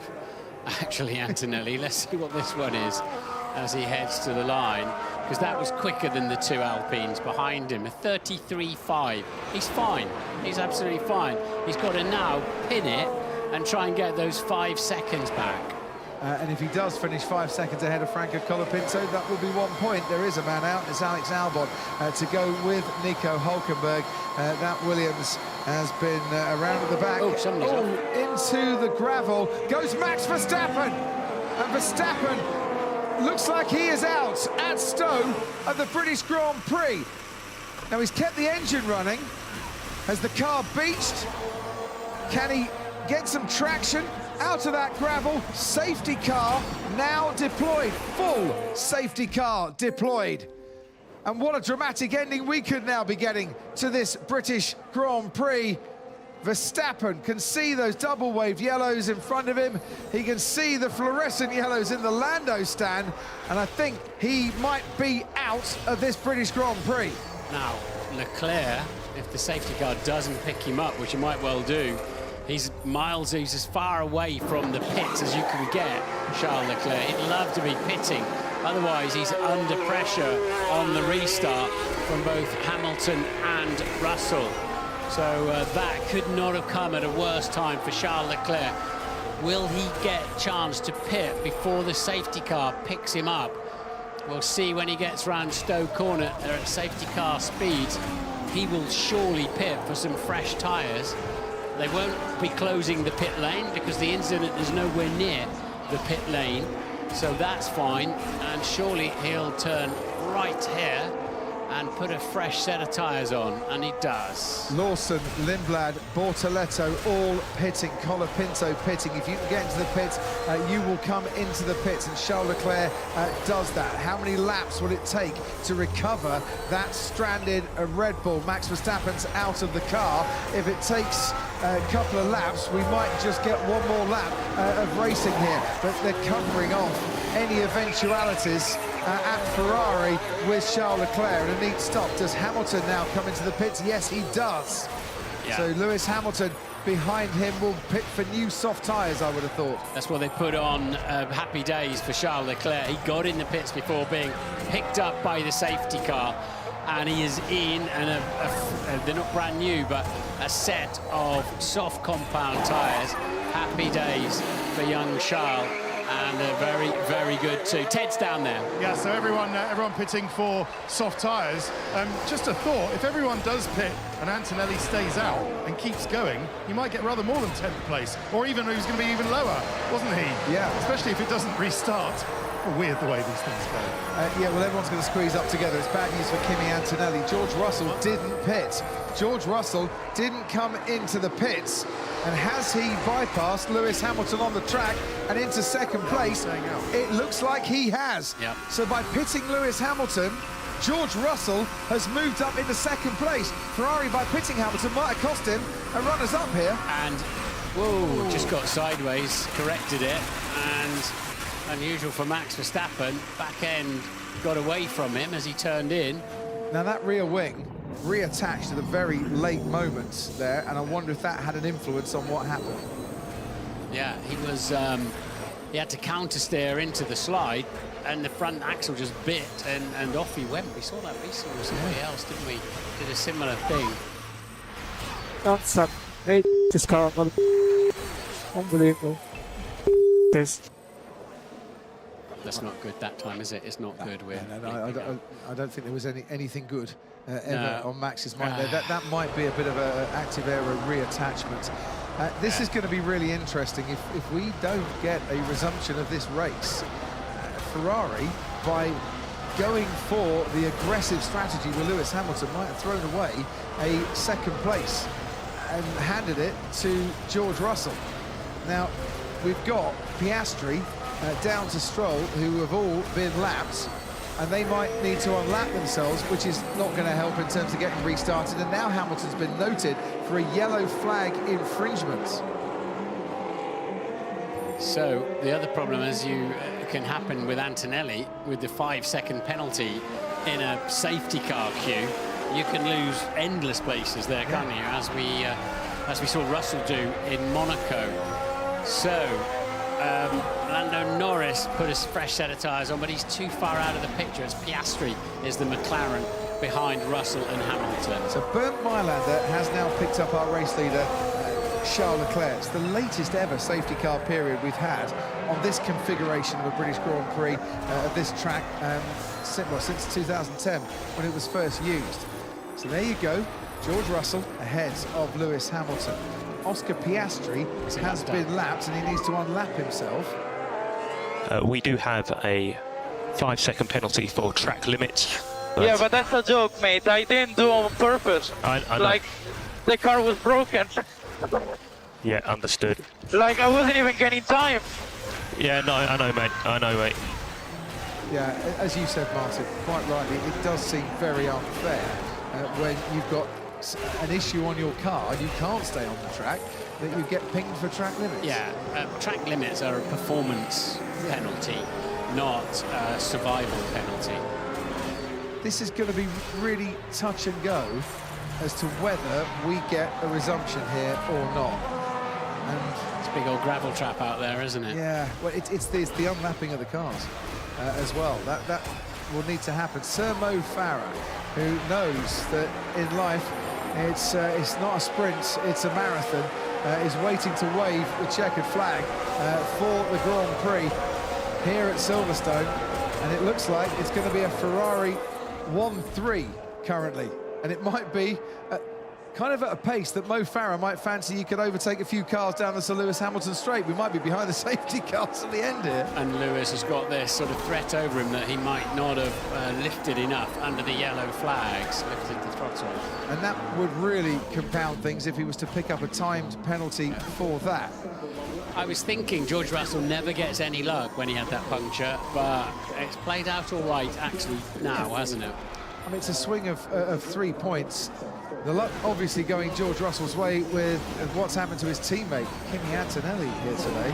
I want to see a flag, I want to see a graphic that says lapped runners may now fall to the back of the pack.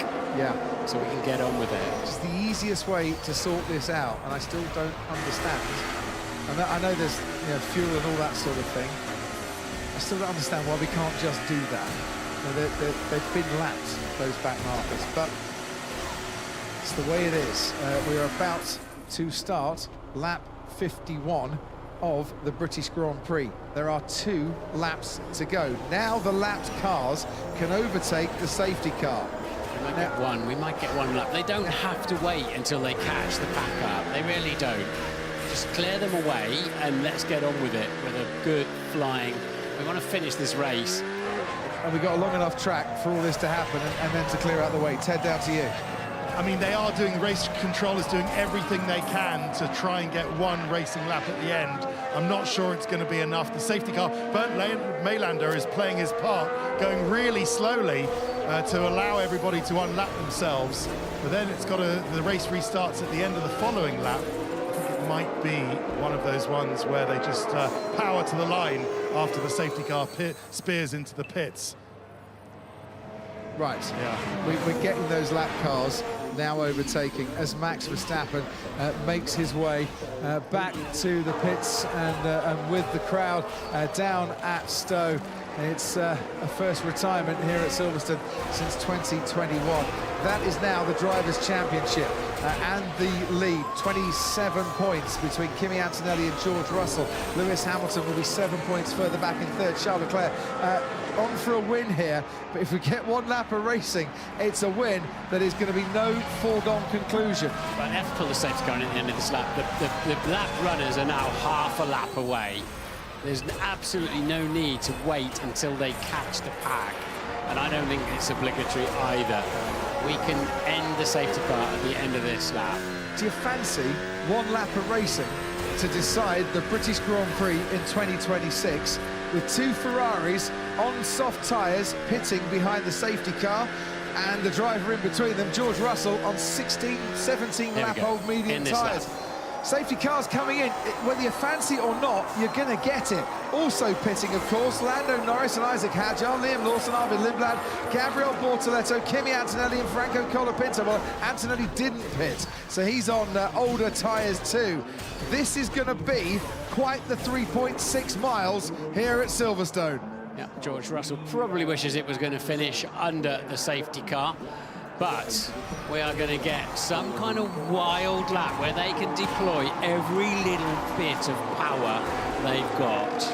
Because there's no point saving anything for after you've crossed the line, because that will be the end of the race. Now, when does Charles Leclerc go here? When does he decide it is the right time to move out of the way? Why is Bernd Mailander still there? Didn't go in the pit lane. Safety car didn't.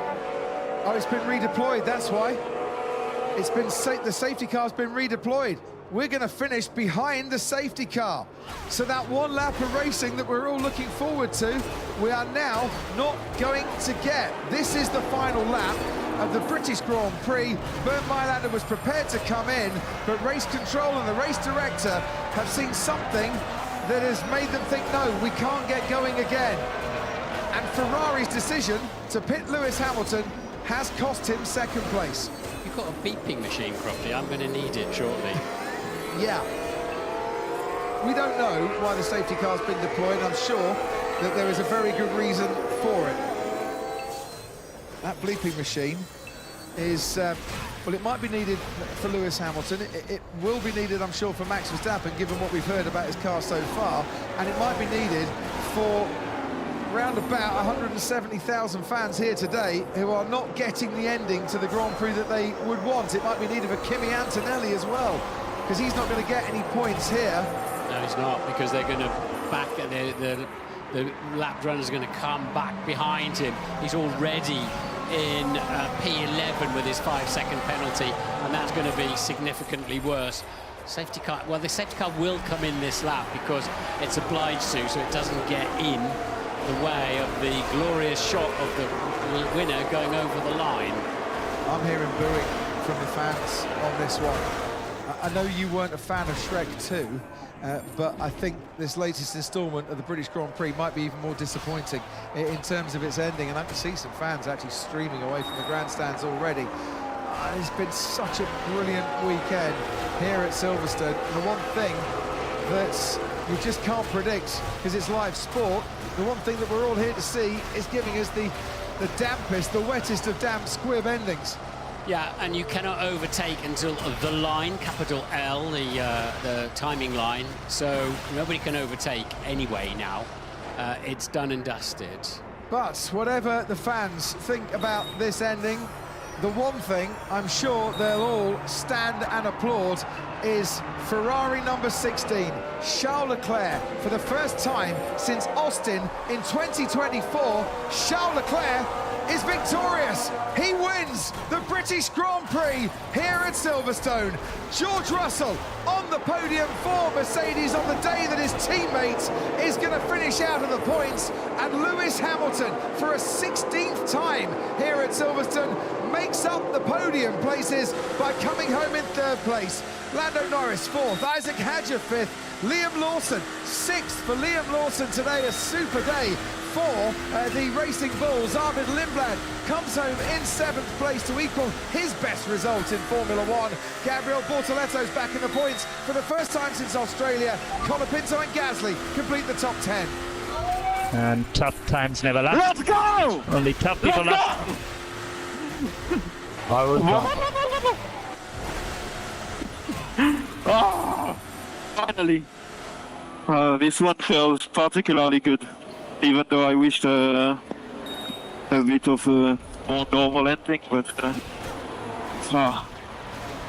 hard work pays off, and as you said, tough time never lasts. Only tough people left. No disguising his delight. Antonelli finished then as the pack caught up. The crocodile of the safety car, Antonelli finishes down in 16th place. There's delight there for Mrs. Leclerc in the Ferrari garage. George Russell finishes now. That second place finish for George Russell today means he's been first or second at the last three Grand Prix. Exactly what George Russell needed. His luck turned around in the latter stages. Well done for sticking in there, but let's really try and get on top of this straight line speed stuff. That was a very frustrating weekend. Otherwise, we got lucky with the What to do? Yeah, George, I think straight line was okay in the race. Yeah.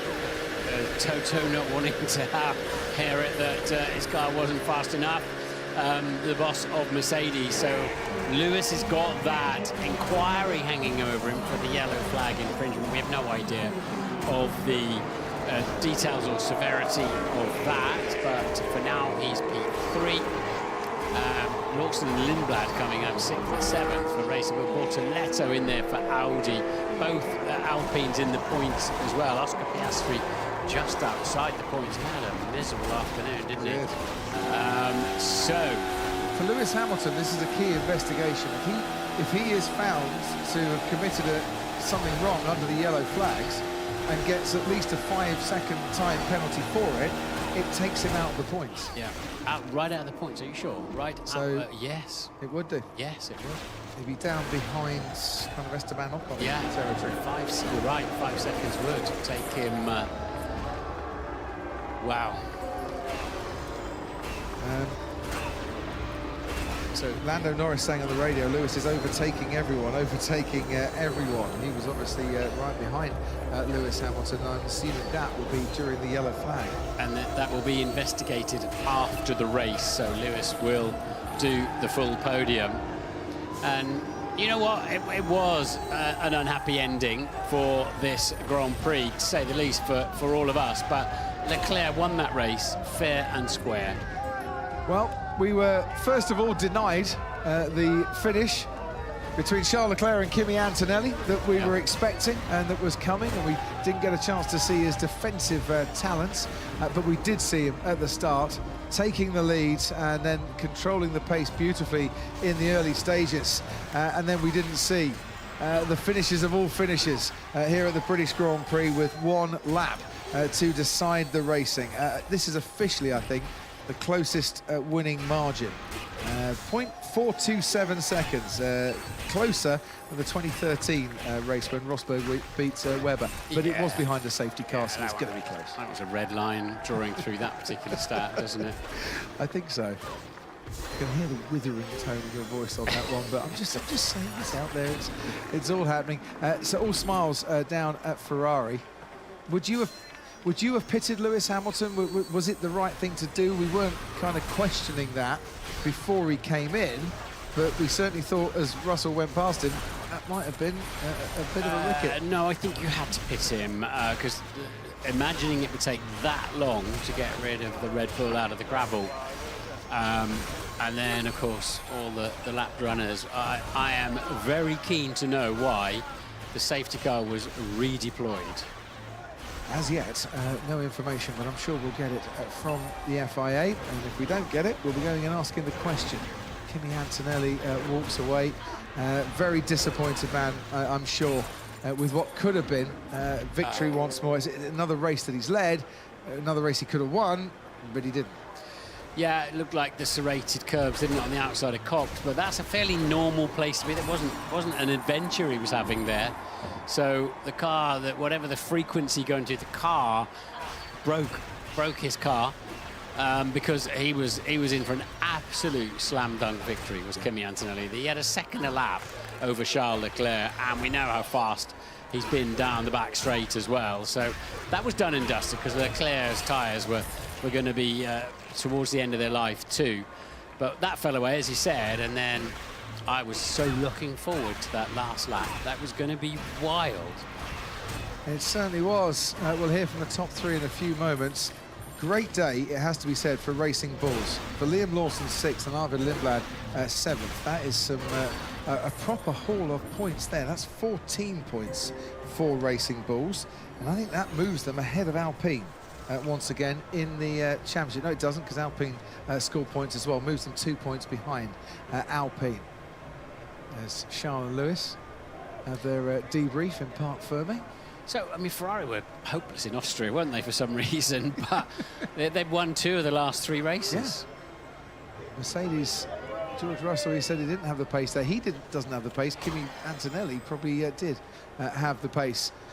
And the British fans that have stayed behind are going to be treated to the podium ceremony in a few moments' time. There'll be concerts later tonight. There's even an evening at the darts as well later tonight as Ted Kravitz and Luke Littler take on Fallon Sherrick and Natalie Pinkham. Lots to keep people here for quite some time. And you're having your own celebration, aren't you? If we've got time to talk about that? We might do that in a moment. Let's hear from Jenson Button first with today's winner, Charles Leclerc, back on top of the podium. Charles, you just won the British Grand Prix. How's that feel? Yeah, it feels incredible. I mean, unfortunately, the end was maybe not the one I will have dreamt of, but I mean, to win after the last few weekends that have been particularly difficult, all the work that we put into trying to get the feeling back in the car, I felt like I had found something yesterday between sprint race and qualifying, but I had to confirm that today, and today the feeling was back where it needs to be. So I'm so incredibly happy. It's been quite an emotional year for you. A few incidents, obviously Monaco, Barcelona, and qualifying. So it's kind of getting a monkey off your back. It looks like you've had a reset, and you've come out fighting this weekend. Yeah, exactly. As you said, after Monaco, the feeling wasn't there. I crashed in Q3. Then in the race, we had an issue, and that ended our race. Then Saturday in Barcelona, the feeling was good, but then I crashed again. So that was very difficult mentally. And then on Sunday, we had an issue with the car. And Austria wasn't so great, but here we managed to put everything together, and I really hope I can keep that momentum going forward. And yeah, but a huge thank you to the team for having worked